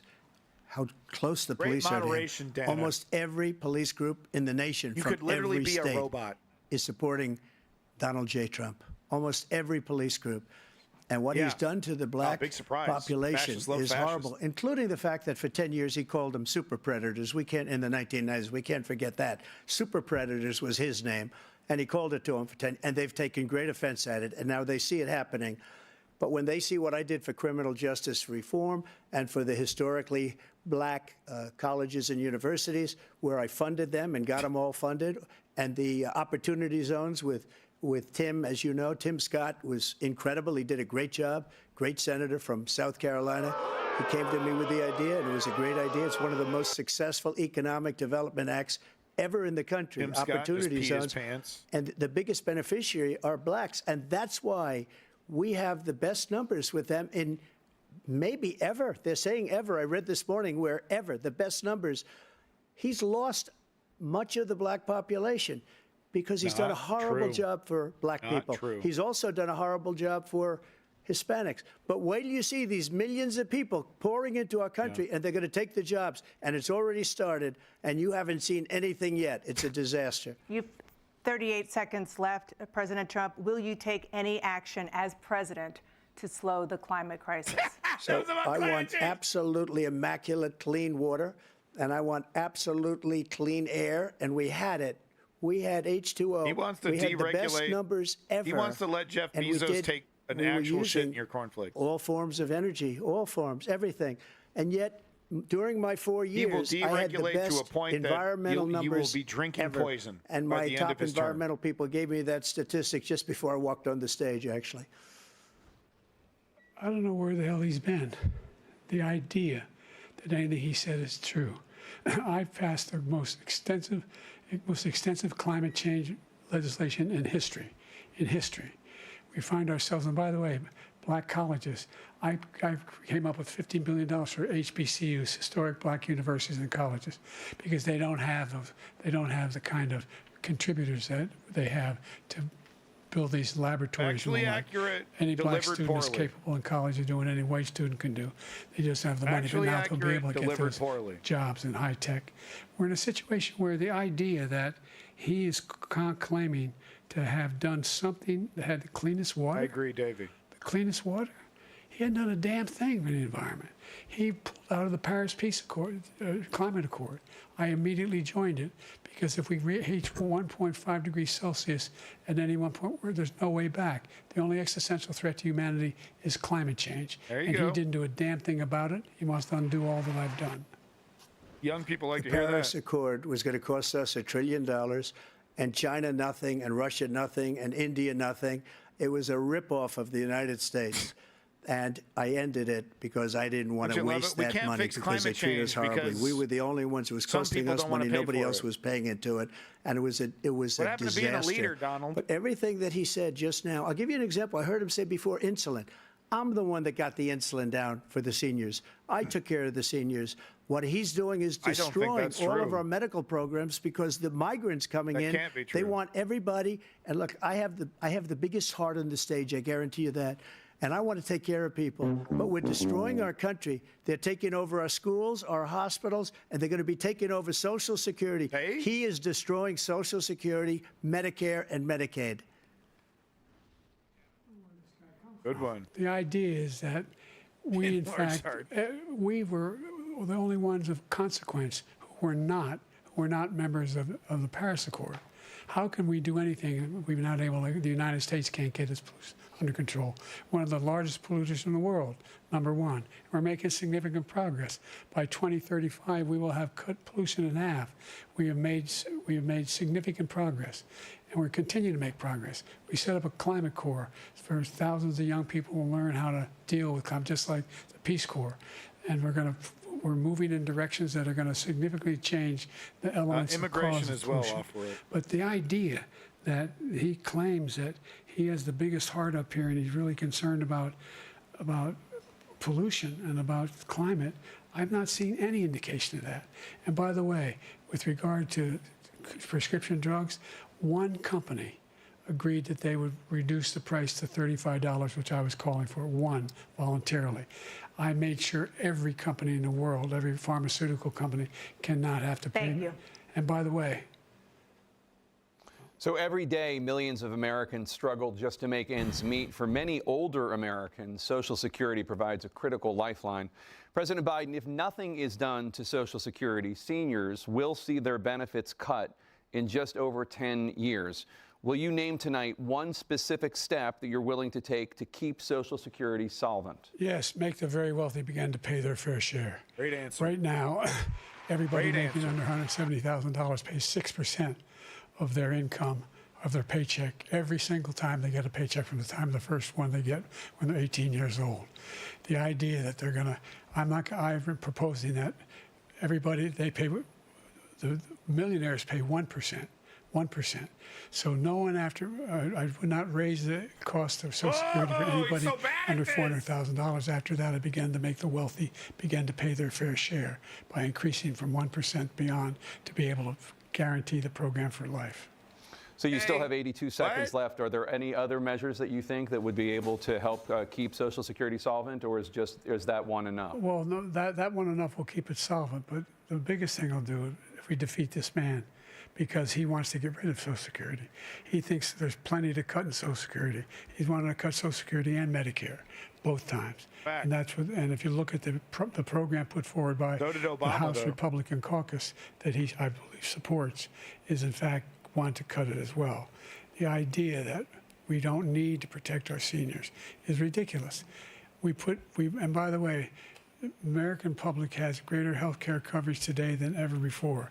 And under the ACA, as I said, you're in a circumstance where 400,000 people, 40 million people would not have insurance because they have a pre-existing condition. Only allows them to have that insurance is the fact that they, in fact, are part of the ACA. And by the way, the other thing is, we're in a situation where I talk about education for black communities. I've raised the amount of money for Pell Grants by another $8,000. So anybody making under $70,000 a year is going to be able to get $15,000 toward their tuition. He just doesn't know what he's talking about. Thank you, President Biden. President Trump. So I've dealt with politicians all my life. I've been on this side of the equation for the last 8 years. I've never seen anybody lie like this guy. He lies. I've never seen it. He could look you in the face about so many other things too. Sir, and we mentioned the laptop. We mentioned Russia, Ukraine. Everything he does is a lie. It's misinformation and disinformation. The losers and suckers story that he made up is a total lie on the military. It's a disgrace.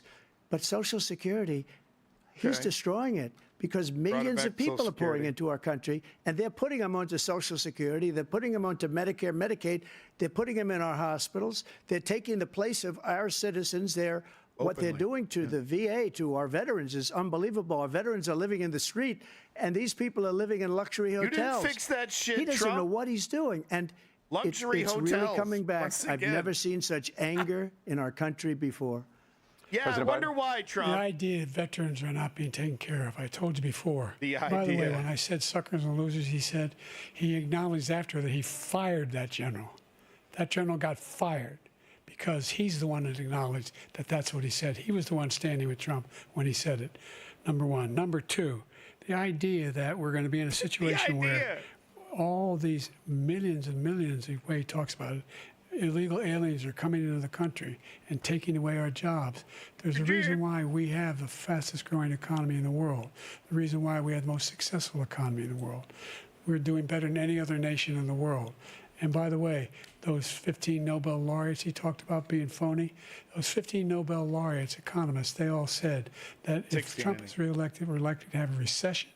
And inflation is going to increasingly go up. And by the way, worst president in history, 159 presidential scholars voted him the worst president in the history of the United States of America. President Biden, thank you so much. Let's turn to the cost of child care, which many American families struggle to afford. President Trump, both you and President Biden have tried to address this issue, but the average cost of child care in this country has risen to more than $11,000 a year per child. For many families, the cost of child care for 2 children is more than their rent. In your second term, what would you do to make child care more affordable? Just to go back, the general got fired because he was no good. And if he said that, that's why he made it up. But we have 19 people that said I didn't say it, and they're very highly respected, much more so than him. The other thing is, he doesn't fire people. He never fired people. I've never seen him fire anybody. I did fire a lot. I fired Comey because he was no good. I fired a lot of the top people at the FBI, drained the swamp. They were no good.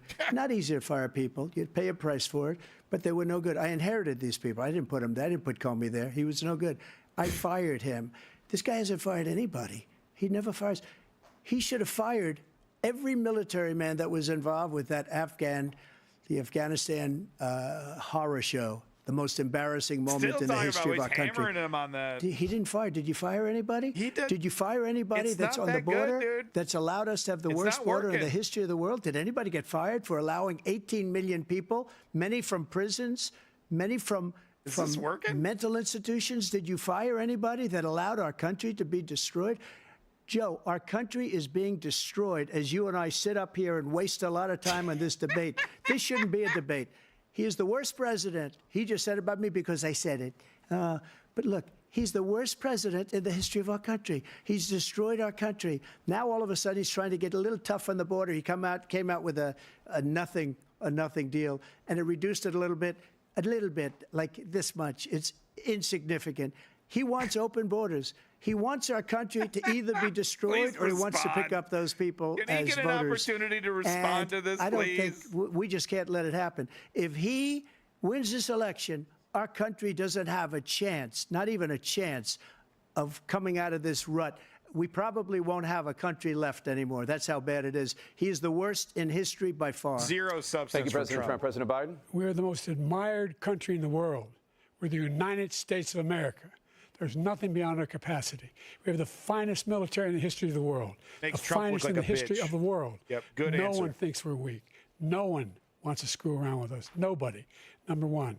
Number Good two, response. the idea that Good we're response. talking about worst presidents. I wasn't joking. Look it up or go online. 159 or 58, don't hold me the exact number, presidential historians, they've had meetings and they voted who's the worst president in American history. One through best to worst. They said he was the worst in all of American history. That's a fact. That's not conjecture. He can argue they're wrong, but that's what they voted. The idea that he is doing anything to deal with child care, he did virtually nothing to child care. We should significantly increase the child care tax credit. We should significantly increase the availability of women and men or single parents to be able to go back to work. And we should encourage businesses to have. Thank you, President Biden. Facilities. President Trump, the question was about what would you do to make child care more affordable, if you want to take your minute. Just so you understand, we have polling, we have other things that they rate him the worst because what he's done is so bad. And they rate me, I'll show you, I will show you. And they rate me one of the best. That's all he's got, dog. And if I'm given another 4 years, I will be the best. I think I'll be the best. Nobody's ever created an economy like us. Nobody ever cut taxes like us. He's the only one I know. He wants to raise your taxes by 4 times. He wants to raise everybody's taxes by 4 times. He wants the Trump tax cuts to expire. So everybody, including the two of you, are going to pay 4 to 5 times. Nobody ever heard of this before. All my life, I'd grow up and I'd see politicians talking about cutting taxes. When we cut taxes, as I said, we did more business. Apple and all these companies, they were bringing money back into our country. The worst president in history by far, and everybody knows it. President Biden. Look, the fact of the matter is that he's dead wrong about. He's increased the tariff. He will increase the taxes on middle-class people. I said I'd never raise a tax on anybody making less than $400,000. I didn't. But this tariff is 10% tariffs. Everything coming into the country, you know what the economists say? That's going to cost the average American $2,500 a year more because they're going to have to pay the difference in food and all the things that are very important. Number two, he's in a situation where he talks about how he has not raised. He's somehow helped the middle class. The middle class have been devastated by you. Now you want a new tax cut of $5 trillion over the next 10 years, which is going to fundamentally bankrupt the country. You had the largest deficit of any president in American history, number one. Number two, you have not, in fact, made any contact, any progress with China.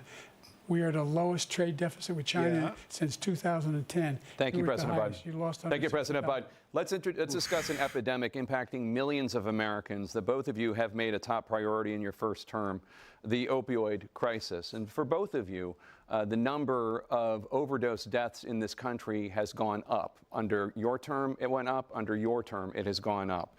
Former President Trump, despite the efforts that both of you have made, more than 100,000 Americans are dying from overdoses every year, primarily from fentanyl and other opioids. What will you do to help Americans right now in the throes of addiction who are struggling to get the treatment they need? To finish up, we now have the largest deficit in the history of our country under this guy. We have the largest deficit with China. He gets paid by China. He's a Manchurian candidate. He gets money from China. So I think he's afraid to deal with it or something. But do you notice he never took out my tariffs because we bring in so much money with the tariffs that I imposed on China. He never took them away. He can't because it's too much money. It's tremendous. And we saved our steel industries, and there was more to come, but he hasn't done that. But he hasn't cut the tariffs because he can't, because it's too much money. But he's got the largest deficit in the history of our country, and he's got the worst situation with China. China's going to own us if you keep allowing them to do what they're doing to us as a country. They are killing us as a country, Joe, and you can't let that happen. You're destroying our country. So, President Trump, you have 67 seconds left. The question was, what are you going to do to help Americans in the throes of addiction right now who are struggling to get the treatment they need? Jake, we were doing very well at addiction until the COVID came along. We had the 2.5, almost 3 years of like nobody's ever had before, any country, in every way. And then we had to get tough. And it was the drugs pouring across the border it started to increase. We got great equipment. We bought the certain dog that's the most incredible thing that you've ever seen, the way they can spot it. Perfect chroma we did a key lot. color. And we were getting very low numbers, very, very low numbers. Then he came along. The numbers, have you seen the numbers now? It's not only the 18 million people that I believe is even low because the gotaways, they don't even talk about gotaways. But the numbers of the amount of drugs and human trafficking in women coming across our border, the worst thing I've ever seen, at numbers that nobody's ever seen under him because the border's so bad. But the number of drugs coming across our border now is the largest we've ever had by far. President Trump, thank you. President Biden? Fentanyl and the byproducts of fentanyl went down for a while. And I wanted to make sure we use the machinery that can detect fentanyl, these big machines that roll over everything that comes across the border. And it costs a lot of money. That was part of this deal we put together, this bipartisan deal. More fentanyl machines, more be able to detect drugs, more numbers of agents, more numbers of all the people at the border. And when we had that deal done, he called his Republican colleagues, said, "Don't do it. It's going to hurt me politically." No, he never argued it's not a good bill. It's a really good bill. We need those machines. We need those machines. And we're coming down very hard in every country in Asia in terms of precursors for fentanyl. And Mexico is working with us to make sure they don't have the technology to be able to put it together. That's what we have to do. We need those machines. Thank you, President Biden. President Trump, and again, the question is about Americans in the throes of addiction right now struggling to get the treatment they need. But well, this does pertain it as an answer, but he ended Remain in Mexico. Punch. He ended catch and release. I made a catch and release in Mexico, not catch and release here. We had so many things that we had done, hard negotiations with Mexico, and I got it all for nothing. It's just like when you have a hostage. We always pay $6 billion for a hostage. Every time we say a hostage. Now we have a hostage, a Wall Street Journal reporter, I think a good guy, and he's over there because Putin is laughing at this guy, probably asking for billions of dollars for the reporter. I will have him out very quickly as soon as I take office. Before I take office, I said by literally as soon as I win the election, I will have that reporter out. He should have had him out a long time ago. But Putin's probably asking for billions and billions of dollars because this guy pays it every time. We had 2 cases where we paid $6 billion for 5 people. I got 58 people out, and I paid essentially nothing. Thank you, President Trump. Dana? Let's turn to concerns that voters have Can we about get a fact each of you. check? I don't know if it's true President or not. He's Biden, gaslighting you would me. be 86 at the end of your second term. I think that one was true. How do you address concerns about your capability to handle the toughest job in the world well into your 80s? Well, first of all, I spent half my career being criticized being the youngest person in politics. I was the second youngest person ever elected to the United States Senate, and now I'm the oldest. This guy's 3 years younger and a lot less competent. I think that just look at the record. Look at what I've done. Look how I've turned around the horrible situation he left me. As I said, 15 million new jobs, 800,000 manufacturing jobs, more investment in America, over billions of dollars in private investment in enterprises that we are growing. By the way, we brought an awful lot of people. Well, the whole idea of computer chips, we used to have 40% of the market. We invented those chips, and we lost it because he was sending people to find the cheapest jobs overseas and to bring home a product. So I went to South Korea. Technically right, Samsung delivered to invest poorly. Billions of dollars here in the United States. And guess what? Those fabs, they call that to build these chips, those fabs pay over $100,000. You don't need a college degree for them.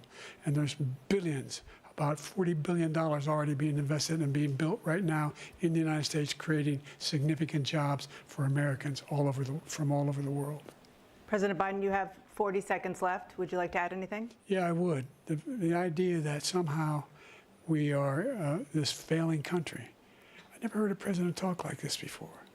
We're the envy of the world. Name me a single major country president who wouldn't trade places with the United States of America for all our problems and all our opportunities. We're the most progressive country in the world in getting things done. We're the strongest country in the world. We're a country in the world who keeps our word, and everybody trusts us, all of our allies, and those who he coddles up to, from Kim Jong-un, who he sends love letters to, and Putin, et cetera. They don't want to screw around with us. Thank you. Former President Trump, to follow up, you would be 82 at the end of your second term. What do you say to voters who have concerns about your capabilities to serve? Well, I took 2 tests, cognitive tests. I aced them. Oh, congratulations. Both of them, as you know. We made it public. He took none. I'd like to see him take one, just one, a real easy one. Like go through the first 5 questions. He couldn't do it. But I took 2 cognitive tests. I took physical exams every year.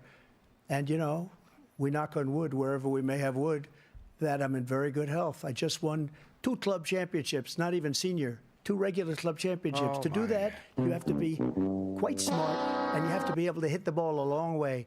And I do it. He doesn't do it. He can't hit a ball 50 yards. He challenged me to a golf match. He can't hit a ball 50 yards. I think I'm in very good shape. I feel that I'm as in good a shape as I was 25, 30 years ago. Actually, I'm probably a little bit lighter, but I'm in as good a shape as I was years ago. I feel very good. I feel the same. Yeah, you look But I was willing to take a cognitive test. And you know what? If I didn't do well, I aced him. Dr. Ronnie Jackson, who's a great guy when he was White House doctor. And then I took another one, a similar one. And one of them said they've never seen anybody ace him. Joke's not funny Thank anymore. you. President Biden? Thanks. You can see he is 6'5" and only 223 pounds, or 235 pounds. Well, you said 6'4", 200.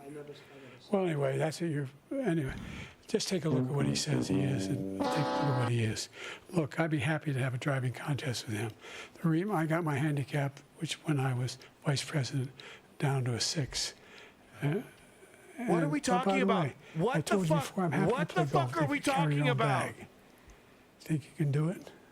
That's the biggest lie that he's a 6 handicap of all. I was an 8 handicap. Yeah. 8. Never. But I have, you know how many? I've seen you swing. I know you swing. This is what they get into an argument about? Let's not act like children. To a specific concern that voters have about you. Will you pledge tonight that once all legal challenges have been exhausted, that you will accept the results of this election, regardless of who wins? I'm losing my mind. You will say right now that political violence in any form is unacceptable. Well, I shouldn't have to say that, but of course I believe that. It's totally unacceptable. And if you would see my statements that I made on Twitter at the time, and also my statement that I made in the Rose Garden, you would say it's one of the strongest statements you've ever seen. In addition to the speech I made in front of, I believe, the largest crowd I've ever spoken to, and I will tell you, nobody ever talks about that. They talk about a relatively small number of people that went to the Capitol, and in many cases were ushered in by the police. And as Nancy Pelosi said, it was her responsibility, not mine. She said that loud and clear. But the answer is, if the election is fair, free, and I want that more than anybody. And I'll tell you something.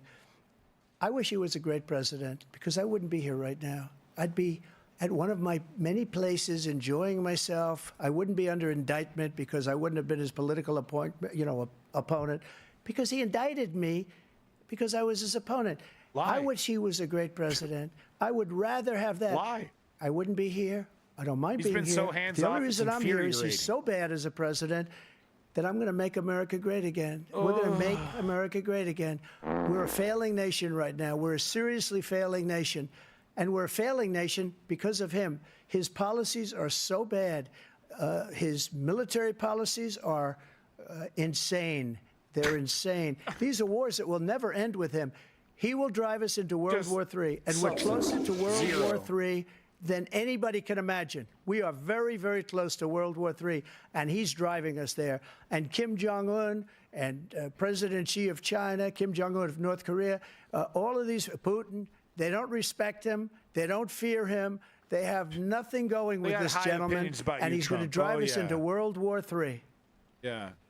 You want a World War III, let him follow and win, and let Putin say, do what you want, NATO. Just do what you want. No, he's right. There's a thing called Article 5. An attack on one is an attack on all, and required response. The idea, I can't think of a single major leader in the world who wouldn't trade places with the job I've done and what they've done. Because we are a powerful nation. We have wonderful people. It's because of the people, not me. It's because of the American people. They're capable of anything, and they step up when they're needed. And right now, we're needed. We're needed to protect the world because our own safety is at stake. And again, you want to have a war, just let Putin go ahead and take Kyiv, make sure they move on, see what happens in Poland, Hungary, and other places along that border. Then you have a war. President Trump, as I come back to you for a follow-up, pretty much. The question was, will you accept the results of this election, regardless of who wins? Just to finish what he said, if I might, Russia, they took a lot of land from Bush. They took a lot of land from Obama and Biden. Yeah. They took no land, nothing from Trump, nothing. He knew not to do it. He's not going to play games with me. He knew that. I got along with him very well, but he knew not to play games. He took nothing from me. But now he's going to take the whole Just thing. like Homer's from anti-lion this man rock. right here. That's a war that should have never started. It would have never started ever with me. And he's going to There take wouldn't have been a Ukraine. war. And You you would've let him asked me a win. question before. Would you do this? He's got us in such a bad position right now with Ukraine and Russia, because Ukraine's not winning that war. He said, "I will never Not settle true. until such time." They're running out of people. They're not They're running out losing. of soldiers. They've lost so many people. It's so sad. They've lost so many people, and they've lost those gorgeous cities with the golden domes that are 1,000 Yeah, years whose old. fucking fault all is that, because of him jackass? and stupid decisions. Russia would have never attacked. It was if I stupid were to fight president. The back. question was, will you accept the results of the election, regardless of who wins? Yes or no, please. If it's a fair and legal and good election, absolutely. I would have much rather accepted these, but the fraud and everything else was ridiculous. And if you want, we'll have a news conference on it in a week, or we'll If have I another lose, one of these it's fake. in a week. But I will absolutely. If I lose, There's it's nothing fake. I'd rather do. It would be much easier for me to do that than I'm running again. I wasn't really going to run until I saw the horrible job he did. He's destroying our country. I would be very happy to He be was running 'cause he someplace wanted else, a in a book nice location someplace. He never and thought in a again, million years he no could win. indictments, no political opponent stuff, because it's the only way he thinks he can win. But unfortunately, it's driven up my numbers and driven them up to a very high level because the people understand it. Well, let's see what your numbers are when this election is over. Let's see. You're a whiner. When you lost the first time, you continued, you appealed and appealed to courts all across the country. Not one single court in America said any of your claims had any merit, state or local, none. But you continue to provoke this lie about somehow there's all this misrepresentation, all this stealing. There is no evidence of that at all. That's a fact. And I tell you what, I doubt whether you'll accept it because you're such a whiner. Yep. The idea, if you Good lose answer. again, you accepting anything, you can't stand the loss. Something snapped in you when you lost the last time. Yep. Good We'll answer. be right back Good with answer. more from the CNN Dana presidential. Bash, you are pathetic. You are actually pathetic, Dana Bash. You too, Tapper Jake. I mean, honestly, do they actually need to be there? I don't think they actually need to be there. You could literally replace them with, some like I said, like some fast food, mascot with a fucking speaker for mouth. I mean, the only thing that they're doing that could even be considered remotely journalistic is they're repeating the question that, these guys are walking around, usually Trump, but they've had to do it, I think, once with Joe Biden. But they don't need to be there. They literally don't need. They are contributing nothing. There was all this worry. Republicans were all over social media. Oh, look, the fix is in. The fix is in. Look at that. The fix is in. They're going to be fact checking. Huh? I mean, maybe on CNN, maybe on the network or something, right? We're watching C-SPAN right now, right? So maybe they're doing a fact check on a different, on something that I'm not seeing here. But Tapper Jake is doing nothing. Dana Bash is doing silence. Well, look, I mean, the lies are coming fast and heavy from Trump, no doubt about it. But, the Joe Biden has dropped a few lunkers as well. I was hoping for sound effects when they lied. Oh, from them? Nice thumbnail from Fox. Is this CNN? No, this is USA. Yeah, so CNN, they're like, they want me to buy a fucking cable package to purchase CNN so I can watch CNN. No. I don't think Biden has any major gaffes, and Trump's no major gaffes, but his overall performance is the gaffe. And no, he has had a major gaffe that he and then Dana Bash had to step in and say, okay, whatever. I guess that's your answer. So no, that was a major gaffe where Biden just kind of trailed off. He couldn't remember what he was talking about, and he couldn't pick up where he left off. He couldn't, and Dana Bash just had to come in and say, okay, that's your response. Thank you. That will definitely be, Fox News will be all over that little foible for sure. Let's get the Fox News one going here. Here we go. 2-minute response. Oh, no, not yet. Okay. It's a beautiful skyline shot right there. What is this music? What the fuck is this? What is this, heroin time on Fox News? In the dirt. Dirty, crusty, cyberpunk city. Well, now it's something else. Doesn't work anymore. Trump is a whiner. That was a good response. And Trump just going, ooh, I'm not a whiner. Ooh, I might accept the results. I'm not a whiner, though. I might accept the results. I don't know. It depends on if I win or not. No, that was a good response from Joe Biden, calling out the pettiness, I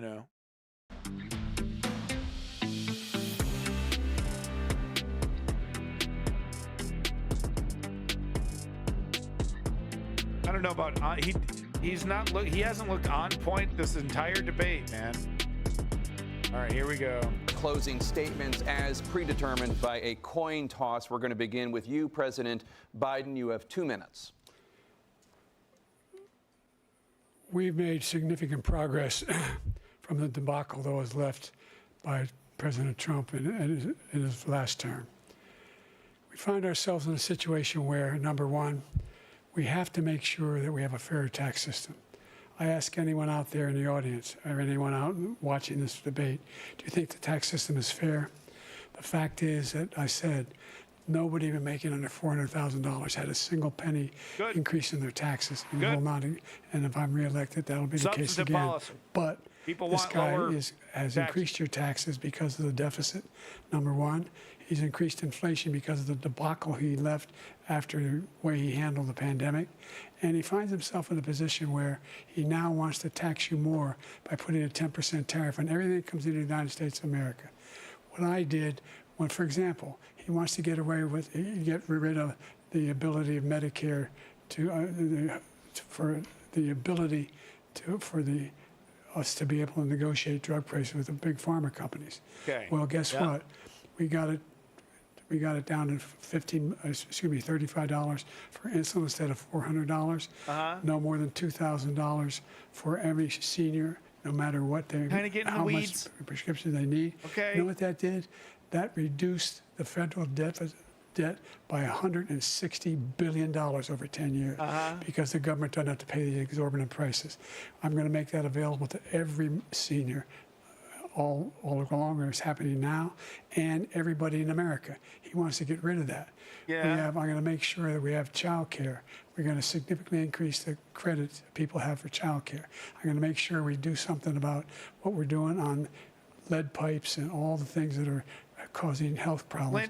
The water crisis in Flint hasn't been fixed in the 4 years, Joe. We're going to continue to fight to bring down inflation and give people a break. Thank you, President Biden. President Trump, you now have 2 minutes for your closing statement. Like so many politicians, this man is just a complainer. He said, we want to do this, we want to do that, we want to get rid of this tax, that tax. But he doesn't do anything. All he does is make our country unsafe by allowing millions and millions of people to pour in. Our military doesn't respect him. We look like fools in Afghanistan. We didn't stop Israel. It was such a horrible thing that would have never happened. It should have never happened. Iran was broke. Anybody that did business with Iran, including China, they couldn't do business with the United States. They all passed. Iran was broke. They had no money for Hamas or Hezbollah, for terror, no money whatsoever. Again, Ukraine should have never happened. He talks about all this stuff, but he didn't do it. For 3.5 years, we're living in hell. We have the Palestinians and we have everybody else rioting all over the place. You talk about Charlottesville. This is 100 times Charlottesville, 1,000 times. The whole country is exploding because of you, because they don't respect you, and they have to respect their president, and they don't respect you throughout the world. What we did was incredible. We rebuilt the military. We got the largest tax cut in history, the largest regulation cut in history. The reason he's got jobs is because I cut the regulations that gave jobs, but he's putting a lot of those regulations back on. All of the things that we've done, nobody's never seen anything like. Even the American from people a medical don't benefit standpoint, from right to cut try, where we can regulations. try We get poisoned. space-age materials instead of going to Asia or going to Europe and trying to get when you're terminally ill. Now you can go and you can get something. You sign a document. They've been trying to get it for 42 years. But you know what we did for the military was incredible. Choice for our soldiers, where our soldiers, instead of waiting for 3 months to see a doctor, can go out and get themselves fixed up and readied up and take care of themselves, and they're living. And that's why I had the highest approval rating in the history of the VA. What? So all of these things, we're in a failing nation, but it's not going to be failing anymore. We're going to make it great again. Thank you, former President Trump, President Biden. Not great. Stay with us because we have full analysis of this debate. Anderson Cooper and Aaron Burnett. Yeah, I can't wait to get Anderson Cooper's fucking take on this. What's Chuck Todd got to say about it? Well, that was as bad as we thought it was going to be.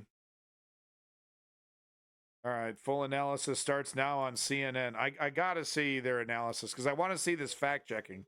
So hold on here. What was it? Yeah, no, how do I... And that's a wrap. The first presidential debate of the 2024 election cycle is in the books. President Biden and former President Trump addressing several issues tonight. Hold on, I'm going to jack into an illegal CNN stream here real quick. Sorry, I'm just going to do something illegal. I just want to get a little taste of what CNN is talking about here. I want to see what their analysis is like. I want to see this fact checking. I want to see what the hell they're talking about. All right, here we go. Panic in the Democratic Party. It started minutes into the debate, and it continues right now. It involves party strategists, it involves elected officials, it involves fundraisers. And they're having conversations about the president's performance, which they think was dismal, which they think will hurt other people down the party in the ticket, and they're having conversations about what they should do about it. Some of those conversations include, should we go to the White House and ask the president to step aside? Other of the conversations are about, should prominent Democrats go public? with that call. I mean, maybe because dismal's a they feel little this debate hyperbolic, was but so it terrible. wasn't great. They do say in moments in the debate later, the president got better and got his footing, but then at the end, even his closing statement was a little halting. The contrast between the two candidates. Let me be clear. None of them, and a lot of Republicans, don't think Donald Trump had a great night. Donald Trump broke the fact-check machine more than I can count tonight.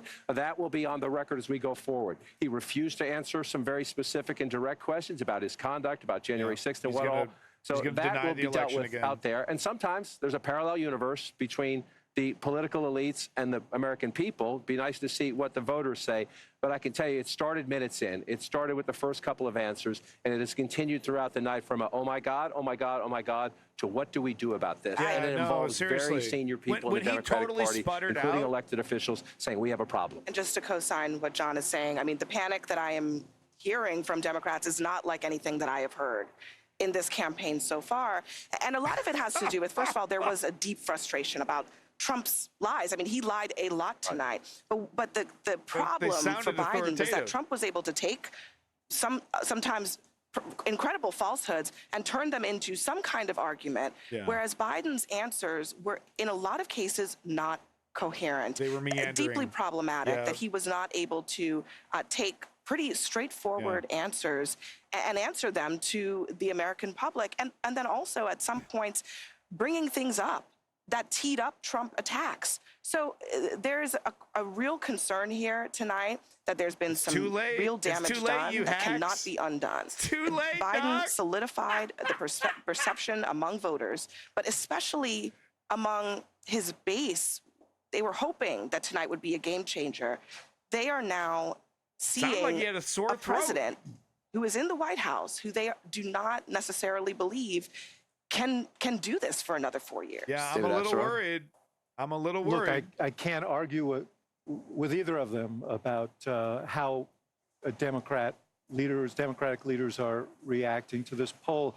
We said at the beginning that each person had a fundamental goal, and for Biden, that goal was to appear energetic, engaged, and look like someone who is capable of serving for another 4 years. This was fucking Joe Biden the entire I actually night, think dude. he scored a bunch of points. I think if you just judge this on sort of policy stuff, he did score a bunch of points on issues like abortion, for example, on some of the economic issues. But there is a feeling. I think there was a sense of shock, actually, how he came out at the beginning of this debate. How his voice sounded about, he seemed a little disoriented. He did get stronger as the debate went on, but by that time, I think the panic had set in. And I think you're going to hear discussions that I don't know will lead to anything, but, there are going to be discussions about whether he should continue. And I think Newsom part over of it here is licking his Donald chops. Trump did not meet his mission either. He could not resist the temptation to be nasty, to prevaricate about a whole bunch of things, about his own record, about Biden's record, and to seem petty and small at times. So what you saw was a candidate who's deeply vulnerable and a president who may not be able to take advantage of it. Listen, if anybody in America thinks that was even close to being an okay debate by Joe Biden, I'm living in a parallel universe. Yeah, dog. That was an unmitigated disaster for President Biden from the second he walked out to the closing statement. Yeah. The biggest issue for Democrats is abortion. And he couldn't give an answer. He gave an answer, he couldn't even give a coherent answer on the biggest issue for Democrats tonight. I've heard from leading Democrats across the United States, elected governors, congressmen, who are texting me and saying, I'm worried I'm going to lose if Joe Biden's at the top of the ticket. Bob Casey, I promise you tonight, in the state of Pennsylvania, is thrown up in his mouth because he knows that if he's got to stand next to Joe Biden, he's going down in Pennsylvania. Dude, this is harsh. If he's on the ticket, I don't know how it's going to work. Yeah, look, it was a really disappointing debate performance from Joe Biden. I don't think there's any other way to slice it. His biggest issue that he had to prove to the American people was that he had the energy and the stamina. But I want to hear what Fox is saying, because I bet Fox is Fox right now. Fucking celebrate! Oh, come on. Okay, well, all right.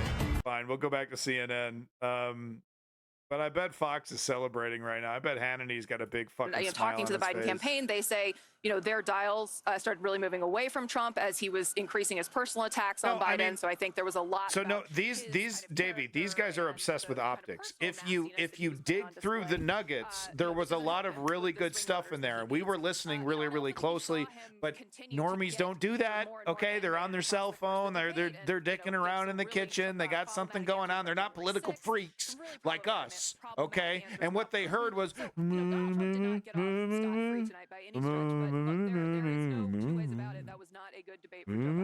The idea. That was painful. I love Joe Biden. I work for Joe Biden. He didn't do well at all. He did not do well at all, and he looked. I'll give you the analysis. You kind of have the old man versus the con man. I can walk you through how I'm supposed to see it and say it, but I just want to speak from my heart. You're correct there. I love that guy. That's a good man. Sticks, you're right. He right. loves his country. Yeah. He's doing the best that he can. Yeah. He's trying to be he objective had a test to me tonight to restore confidence of the country and of the base, and he failed to do that. And I think there's a lot of people who are going to want to see him consider taking a different course now. We're still far from our convention. If Biden wasn't, if this wasn't the fucking president of the United States, I would not be tripping at all. If this is a man that wants to continue to work in a job and do all that, that's like I don't have a single problem with that. But we're talking about the president, right? We're talking about the president. That's where this is coming in. Joe Biden lost the first 3 minutes. I think a lot of voters if any other profession this was, right, it wouldn't be a problem here. Families, with their friends, Totally if the president competent. is up to the task, and if he should step aside. And I'm someone who believes the former president is a threat to democracy. I think he is a threat to the America as we know it. He wants to fundamentally change our institutions. By the way, he has laid out what could you say Project 2025 even once? That is the man to take fucking him on. people. There's you like cannot 10 tell of me you up democracy there. is on the line and then give that performance tonight. If based on that, in Davey. 18 weeks, Donald Trump will be the focus is totally on Biden because it was so apparent. Focus groups tonight, and we'll see if our dial group with Laura Coates confirms this, say that Biden actually scores pretty well on the issues when he's talking about the substance. And Trump's numbers went down both because he was ducking questions, he was lying about some things, and he was refusing to answer. And some of it was the tone. They don't like it. So when you see that, when you see sort of the statistics. You're going to look at like, oh, that's a mixed bag. But to Vance's point about the president's performance, that's what caused the panic. So the question is, and my question. Okay. I know what you're going to say. The question is, do we replace him? This car is where the man was found shot several times. He ended up dying at the scene. Lee County Sheriff Carmine Marcino says the man had been. Wow, this is local Fox though. This isn't corporate, international Fox. Wow. Okay, that's unexpected. Can anyone find me a Fox News? Like Sean Hannity, talking about this stream. Can anyone? It started early and it continued. And to Vance's point, Van made a very important point. These are people who love Joe Biden, who credit Joe Biden for kicking Donald Trump out of the White House. They're Democrats. The Democratic Party is a very diverse party. It fights about a lot of things. It has generational issues. It has regional issues and everything else. The thing that unites the Democratic Party is trying to keep Donald Trump from getting back into the White House. They love Joe Biden for kicking him out. They don't want him back. They came into this debate nervous that Biden was in a weak position. They leave this debate panicked. John, if you love the guy, how could you put him out there? If you love him, if you love Joe Biden, if that was my father, you don't put a guy in that situation. It's a great point. These guys know this better. These guys know this better because they talk to them. There's this legacy in the Democratic Party. You don't challenge the incumbent because when it's happened in the past, they haven't beaten the incumbent, and then the incumbent has lost the general election. It was actually Donald Trump that helped make Joe Biden the nominee because there was a feeling that if there were a primary, that would weaken, that Biden would probably win, but it would weaken him in a general election. And so there were people who could have run and didn't run because the history of that is bad. The point is now he is the nominee of the Democratic Party. This isn't the 60s, okay? Voters choose the nominee. He is the nominee. Only he can decide whether he's going to continue. And as you point out, and as Kate knows very well, this is a guy with a lot of pride and who believes in himself. And the idea that he's going to say, you know what, I had a bad debate. I think I'm going to walk away from this. I find it hard to believe. It was also an, He's not giving up. It was an atypically bad performance. Okay, and it was also one night. So yes, was it an important night? Yes, but It was one night in the course of a campaign, so I think let's see how voters react to it. Let's see how voters react to it. The problem with the one night, Okay, here we go. is that it's a one night that helped confirm people's fears. Yeah. It's the one night that everybody was watching. That was essentially, you know, Trump said, you ought to take a test. That was his test. And people are going to feel that he came up wanting, not on the substance. I think he actually won on the substance. I don't think Trump did well. Any of these I think what idiots. it says to a lot of people, a lot of active Democrats is, man, we can beat this guy, but I don't know if we can beat him with the press. Scott, we haven't heard from you. When we came on before this debate, I said I thought this candidacy was teetering. And everybody jumped on me. Yes, we did. Yes, we did. Every single person out here. and I just, the candidacy has fallen. Okay. Okay. No. Man, I know you're speaking what the right from wing your are going to be saying. I'm worried about the president. No, we you're should not. pray for the president. No, you're not. I think his advisors, You bad actor. I think the White House, and I think his family have a lot of explaining to do to their party and to the American people. I can't get nationwide Fox. This one night, was caused by and asked for by the Biden team. They wanted this night. That's a good point, though. And this is what we got. We have been told for weeks by Democrats who say, oh, in private meetings, I've seen Joe Biden Sorry, guys. do cartwheels and handstands while doing trigonometry while solving all the nation's problems. We now know that every single person who said that has been lying to the American people. Including Kevin McCarthy? We've been told, Kate. I mean, I'm just saying. Everything we've been told about his mental acuity by these Democrats has been a lie, and everything we think we knew going way too has hard. been confirmed. No, I got a this is text from a right-wing friend. She's not operative. terribly political. She'd maxed out to Biden in the last election because she hates Donald Trump. You know what this is going to mean? This is mean Biden's going back into his fucking bunker, dude. He's locking the door and throwing away the key. Remember that during the last election? Biden just fucking disappeared because the more we saw Biden, the less we wanted to vote for the guy. That's exactly what's going to be happening here. We'll do something else because this is not sustainable. That's another point about there are Democrats who are panicking, and then there are a lot of Republicans who did not want to vote for Donald Trump, who do not want to vote for Donald Trump. Because the last time we saw Biden in front of a microphone, it wasn't that bad. It was like, hey, this guy's got some pep in his step. But he had like a sore throat, and he was talking extremely quietly. It's bizarre. It's like he was yelling all last night or something. You know what I mean? He's like yelling at his dog or something. Who really think that there should be an alternative to Trump who they think is dangerous. And that's the other part of what is unfolding tonight in terms of the panic that is out there. Guys, I already have, coming into this debate, at least 8 people. Support for third-party candidates. They're not even Robert talking F. Kennedy Jr. highest, and then Jill Stein and Cornel West nowhere near as close. But if you add it all up, you get into the teens in most states when you do that. I think one byproduct out of this is to watch and see if those numbers go up a little bit. I'm not saying they're going to go up anywhere like a Perot standard. Maybe he was nervous and he couldn't sleep. You know, I'm like that. When there's like a big thing going on, I have a hard time sleeping. You know, and then I'm like exhausted the whole day. They're drawing from state by state. This was already a very complicated race. This is within number one. The biggest complication right now is promised fucking fact checks. Where the fuck are my fact checks? CNN promised me fact. Does anyone remember this? So, like 15 minutes ago, we were promised fact. You know what I mean? Like before the debate started. I'm getting bloviation and nonsense from wet people, from people who are fucking, I don't know, bird shit on his shoulder. I don't know what the fuck this guy's problem is. David fucking. For whatever reason, there's a change at the top of the ticket. It's wet. You guys are in trouble with Donald Trump because the guy who was up there tonight is not a guy who's going to say that Democrats don't want Kamala, so he'll have to refuse the nomination. He did not show in any way that he has changed from the guy who people have a very positive opinion of for a lot of good reasons. I assume you're paying for Fox News. You have it on your TV. Several policy exchanges tonight. I think he did well on immigration. I think he did well on the economy. I think he did well on inflation. I think he went back to Afghanistan as he should have. The thing he did not do was after he realized that he had Biden beaten from his on water policy on his glasses and on too. image, He came in from the shower. He should have turned the page and sounded an optimistic note about what we can become as a people and as a country. He did not do that. He continued to pummel Joe Biden all night. I understand what you're saying, but at the end of the night, very few things about the policy exchanges is going to be remembered. People are going to remember Joe Biden.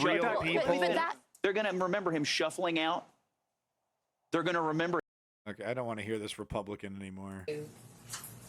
Get out of coherent thoughts, and then he gets sidetracked, and it's really challenging to watch him. And this is one of those debate watch parties where 3 of you said that you wouldn't have made it past maybe 3 or 4 questions. You would have turned it off. Very insightful coming from Phoenix, Arizona. Yeah. By the way, feelings about tonight. That guy does nursery rhymes with Miss Rachel. I know because I have a kid.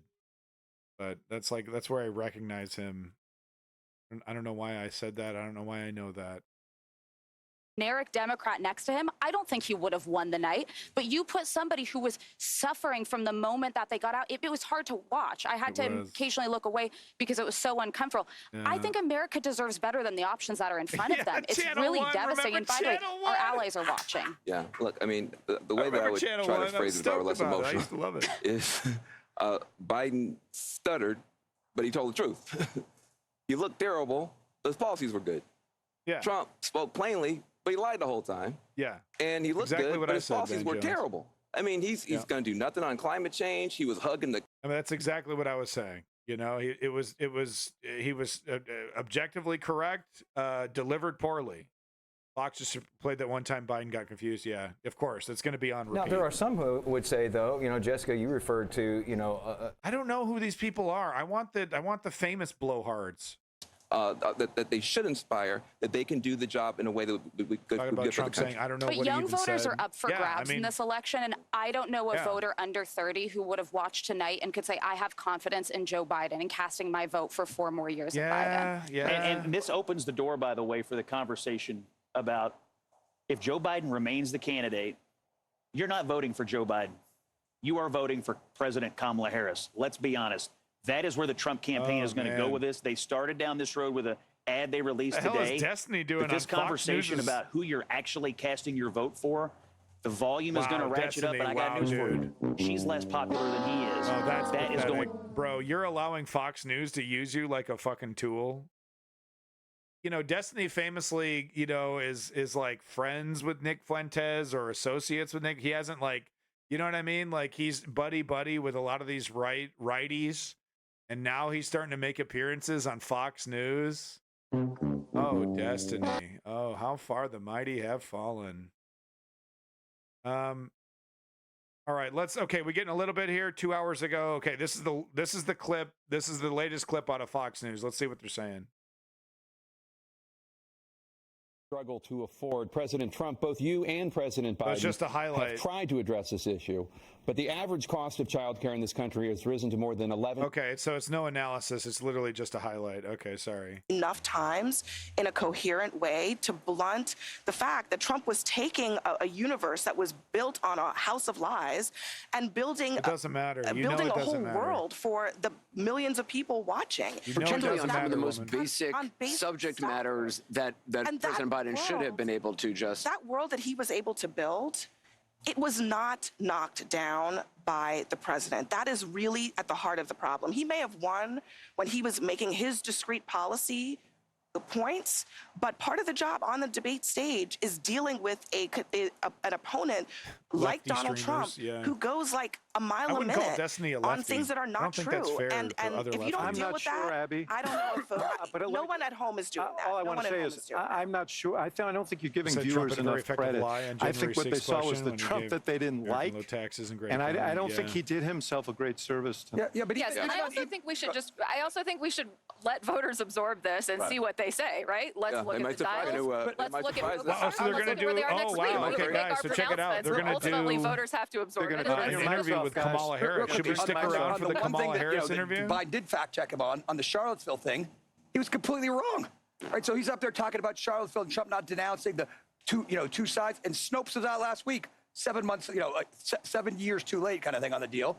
And that's the thing Joe Biden's going to fact check him on, something that was proven false. We're going to more with the panel out here. A lot of notable moments, painful moments from tonight. But as we've been talking about, perhaps a single defining one as well. This one early on. Dead wrong.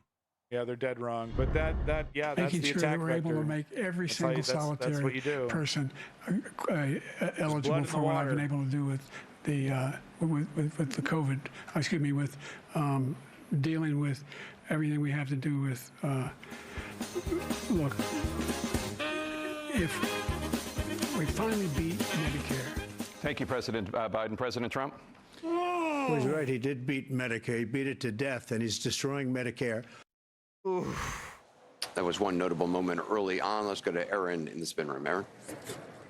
That's right. That was a moment, I'm sure, Anderson, that you, your panel, me, my panel, and people around the country, that was a painful moment to watch. It was early on in the debate, and Audie, Caitlin, and Chris are here. It was very early on. Chris, it seemed from that moment, that was it. I think it was even before that moment when he first started speaking, President Biden, and that the raspiness, the hoarseness in his voice, that was at 9/11, and there were several minutes when Jake and Dana were setting the rules, so it's got to have been less than 10 minutes into the debate, and he totally lost his train of thought. Let's hear what ABC has to say about it. Was this aptitude test, if you will, for both of these men? Donald Trump is 78 years old. President Biden is 81. He'll be 86 if reelected at the end of his second term. And I want to bring in the powerhouse political team, both here in the studio and around the country and the world tonight. Mary Bruce, who covers the White House for us, what's the reaction coming in tonight from the Biden campaign? What do they make of his performance? Look, there is no question this is not the performance that they were hoping for tonight. The bar was low. They didn't just want to meet that bar. They wanted to overperform it. There are questions coming in from Democrats, top Democrats, who are questioning whether he even met that bar. I want to interrupt just for a moment because we have pictures coming in right now. This is a watch party afterwards. President Biden, the First Lady, Jill Biden. We knew that Jill Biden had traveled to Atlanta with the president. Family not allowed in that room. Let's listen. Let's listen for a moment. Joe, you did such a great job. You answered. I'm not going to listen to this fucking bullshit. Listen to it. You did a great job. You answered all the questions. No, the fuck you didn't. Let me ask the crowd, what did Trump do? What is? Am I in third grade? I feel like I'm in third grade, dude. We just talked about Mrs. Rachel. Husband, as you would expect, she would. The campaign has been pressed tonight about. I'm sorry. It's not a good look. Okay, look. When you marry somebody and you've been with somebody for so long, they become your partner. They start finishing your sentences, right? And you kind of give a chunk of your brain to them, right? And you kind of well, my wife thinks about that. I don't really think about that stuff anymore. My wife worries about that, and then I worry about some other stuff that she doesn't worry about. That's a cute dynamic. That's normal. That's okay. That is totally not okay for the U.S. president. It just is not a dynamic that screams leadership. Biden surrogates that are inside this room. And I think what I'm most struck by after listening to that entire performance and talking to the Biden campaign officials and covering President Biden myself his first 2 years in office was part of his closing statement there. He made no mention of abortion or Donald Trump's felony conviction. The two things that they have talked about the most, the fact that that is the biggest contrast between President Biden and former President Donald Trump. Obviously, the felony conviction, but also what they've done on reproductive rights and the fact that 3 of the justices who helped overturn Roe versus Wade were put on the Supreme Court by former President Donald Trump. But on January 6th itself as an issue, Donald Trump lied about January 6th. He downplayed his own role, and he also claimed that police officers were ushering people in that day. They've testified they were actually overwhelmed and outnumbered, and that is why people were able to get into the Capitol that day.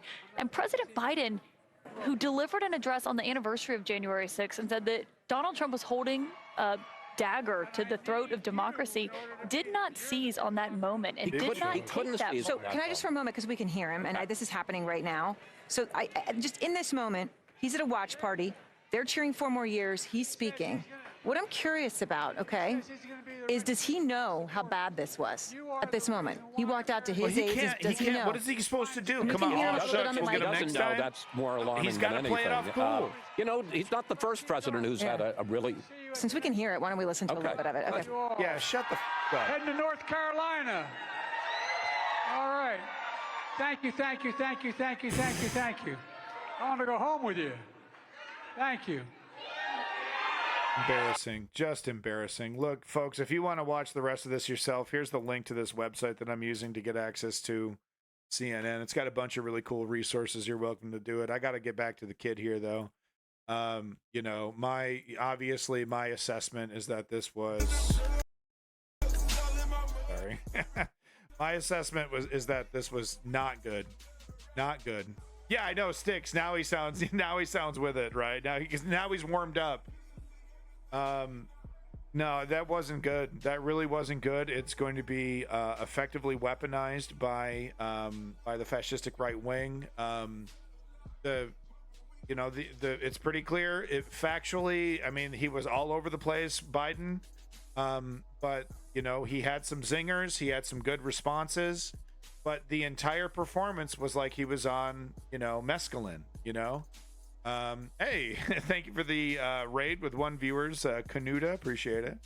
Yeah, so we still got 5 months, but like I said, I think, you know, damage control is gonna kick in. Biden's gonna go right back to the bunker, and honestly, neoliberals, this is what neoliberals are best at. They are best at not learning any lessons from the mistakes that they make, because the lesson to learn here is like, well, maybe we should, you know, announce a new VP, right? That kind of takes over as basically the president, you know, and we give the bad news to Kamala that, you know, Gavin Newsom's going to be the new VP, and then he starts campaigning basically like he's Joe Biden. Those are lessons that they don't learn. That they're not going to try anything different. Like I said, they're going to put Joe Biden. They're going to do what worked last time. That's how neoliberals work. They look at the past. They say, okay, what kind of worked? What maybe worked? You know, they're not leaders. They don't take risks. And then, of course, I need to comment on Donald Trump. Obviously, full-blown fascist, wannabe dictator, lied throughout this entire night. One after the other, dozens and dozens of lies. Few kernels of truth there, but that's to be expected. The reason why people are giving this to Trump, though, is that, you know, the lies are expected. That's part of that's a feature, not a glitch. But he sounded authoritative. He wasn't slurring. He wasn't, you know, because we've seen Trump slurring his words. People say, you know, oh, look, Trump's mentally deficient.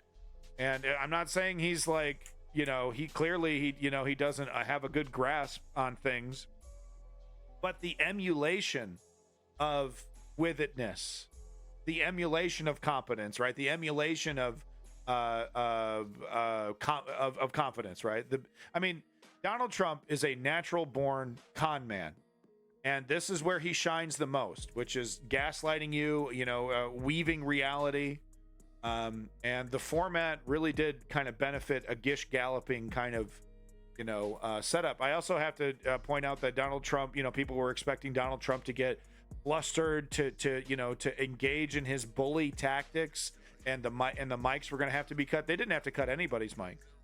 All the prep that they did, you know, it was necessary because both candidates fell into line. But Donald Trump, you know, people were expecting Donald Trump. This is going to really affect his strategy. You know, he's a bully. This is the only way he knows how to debate. Well, that's just not true. And we've seen this many times with Donald Trump. He's a natural born con man, and he's slicker than snot on a doorknob. He's as slick as it gets. And we saw that in full force today. You know, that hasn't changed. You don't need a lot of brain power to be like that. You just need to not, you know, be stepping over yourself and, you know, and whatnot. No, Trump's responses, there were some that were just total dumps. But honestly, he looked more with it. We need to remember the people that are most important, the normies here, the mainstream. They are not watching debates like we're watching debates. They're not watching debates like those analysts were watching debates, you know, half watching maybe, you know, 30 minutes of it and then getting distracted and doing something else. That's about it. But yeah, Davey's heading off to bed. I got to head off. You know, that's my assessment of the debate. They're kind of really bad, quite frankly, because this is, you know, 90 minutes of ammunition for the fascistic right wing. They're not going to be letting it go. It's going to be on repeat for months and months and months until every single ounce of effectiveness is dripped out of this debacle. Yeah, that's going to be our lives for the next, you know, 5 months, maybe 3 months. if they can't seem to squeeze any life out of it. But I suspect this is going to go right to the very end because I don't think we're going to have another debate. Like I said, I think Biden's going to be going into the bunker. It was entertaining. No, I mean, maybe entertaining in a way of like, you know, watching throat surgery on cable TV or something. But yeah, not in a standard way. That's for sure. Remember when they used to have those channels? God, that was the weirdest thing to be flipping through the channels. Then, whoa, open heart surgery. Whoa. For your feed in the UK, check out Nigel. Great. I'll go ahead and put that in politics. Thank you. Quick double tap. Got to say, good luck either way. Not my circus. Well, NSG Canuta, I do appreciate the raid, even if it was with one viewer. I know being a smaller streamer, I'm a small streamer. I'm not saying I'm any bigger, but I know starting off or having low viewer count can be frustrating. So, you know, keep plugging away. Good luck with that. Big props to everybody that was here with me. Quick double tap, Davey. Who you got in the PPV golf tourney, right? And that was the only time they clashed, was about their fucking golf handicap. But no, the truth. Thank you. Big props to you coming in. Oh my God, Sticks. Thank you. Oh, by the way, for all your comments, it was really, really wonderful. Thank you, Lenny, for being here. Snowmo, bro. Good to see you. Clutch Cargo. Thank you for coming in. Kissing Gonzo. Once again, oh my God, Sticks. Really loved your comments. Thank you, Sticks, for coming in, keeping everybody entertained. Ice King of Space. Thank you, Ice King, for coming back. Make sure you check out Ice King and Lenny. I think they both do streaming. Quick Double Tap also does some streaming. So if you want some new streamers in your life, go ahead and give them those follows. You know, big props to all you lurkers, all the people that just popped in with just a few comments there. You know, do appreciate it. Off-World Colonist, thank you for all your comments. I know you were following that pretty closely. Thank you for your time. Do appreciate that. Malum, big props to you, Malum. Who else we got on this list here? Off-World Colonist, ... Okay, that's about it. Once again, thank you to all you lurkers. This is bad news, folks. And look, it falls back to my 3-step program to create political change. Clutch Cargo, viewer of the stream here, points out it's the only thing that ever works. It's called political activism. Zeo Duke is another chatter that came in. I don't know if he stuck around, but thank you, Zeo Duke. But we got to talk about political activism if we want to change this. We need to apply political pressure to the neoliberal Democrats, because as we've just saw, the neoliberal Democrats are not leaders. They're not really ready to face the challenges of modern conservative fascism. They need to be forcibly primaried and replaced with actual progressives, with actual people on the left, not this corporate status quo, Nancy Pelosi style corruption that has, you know, turned this party into the weak barrier that fascism is walking through like wet paper. We have to defeat them. We have to primary them. But once we're in a position where it's us, where it's the left versus whatever is the left versus the right, we do have to vote strategically. We have to be smart about it. We can't just say, well, you know, I disagree with the Palestine stuff, so we're just going to get a fascist in here. If you live in a swing state, I do encourage you to hold your nose and consider the implications. If you live in a purple district, if you do live in an area that is actually relevant to the Electoral College, I do encourage you to vote strategically, even though it is against your principles. We need more time. The progressives need more time to destroy Joe Biden and the neoliberals. And look, if we either defeat Joe Biden and the progressives and the neoliberals democratically, because they're not going to destroy the democratic system, or once we get the Republicans in, we then have to enter the streets. We're in a new phase of our freedom, of defending our freedom, and we now have to engage in nonviolent direct political action to do anything. You know, because now we're dealing with a undemocratic entity that is not going to relinquish power democratically. They're not going to give up power once they get it again, Republican. So thanks again for coming here to the News Underground. I am Abandoned Nihilism, aka The Harbinger. If you enjoyed this stuff and you want to see more of my content, I do have social media stuff that you can check out. I got a link tree here. Get that link for you. I hired an editor to, you know, cut this stuff up to make it entertaining and fun, so you can check it out right here. TikTok, Instagram, other YouTube channels. You know, if you like the News Underground, think about giving me the support. Give me that follow. It is greatly appreciated. Peace in that motherfucking Middle East. Glory to the Ukrainian democracy. And we'll see you again next time. That debate was depressing.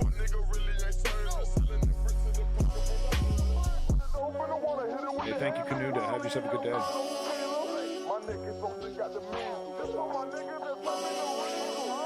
God help us all.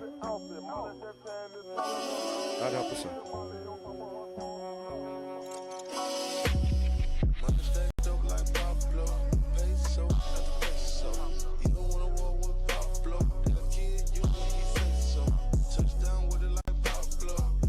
Big mega props to your boy Lenny. Big mega props to your boy Lenny. Thank you, Lenny. Big props. Thank you, Lenny.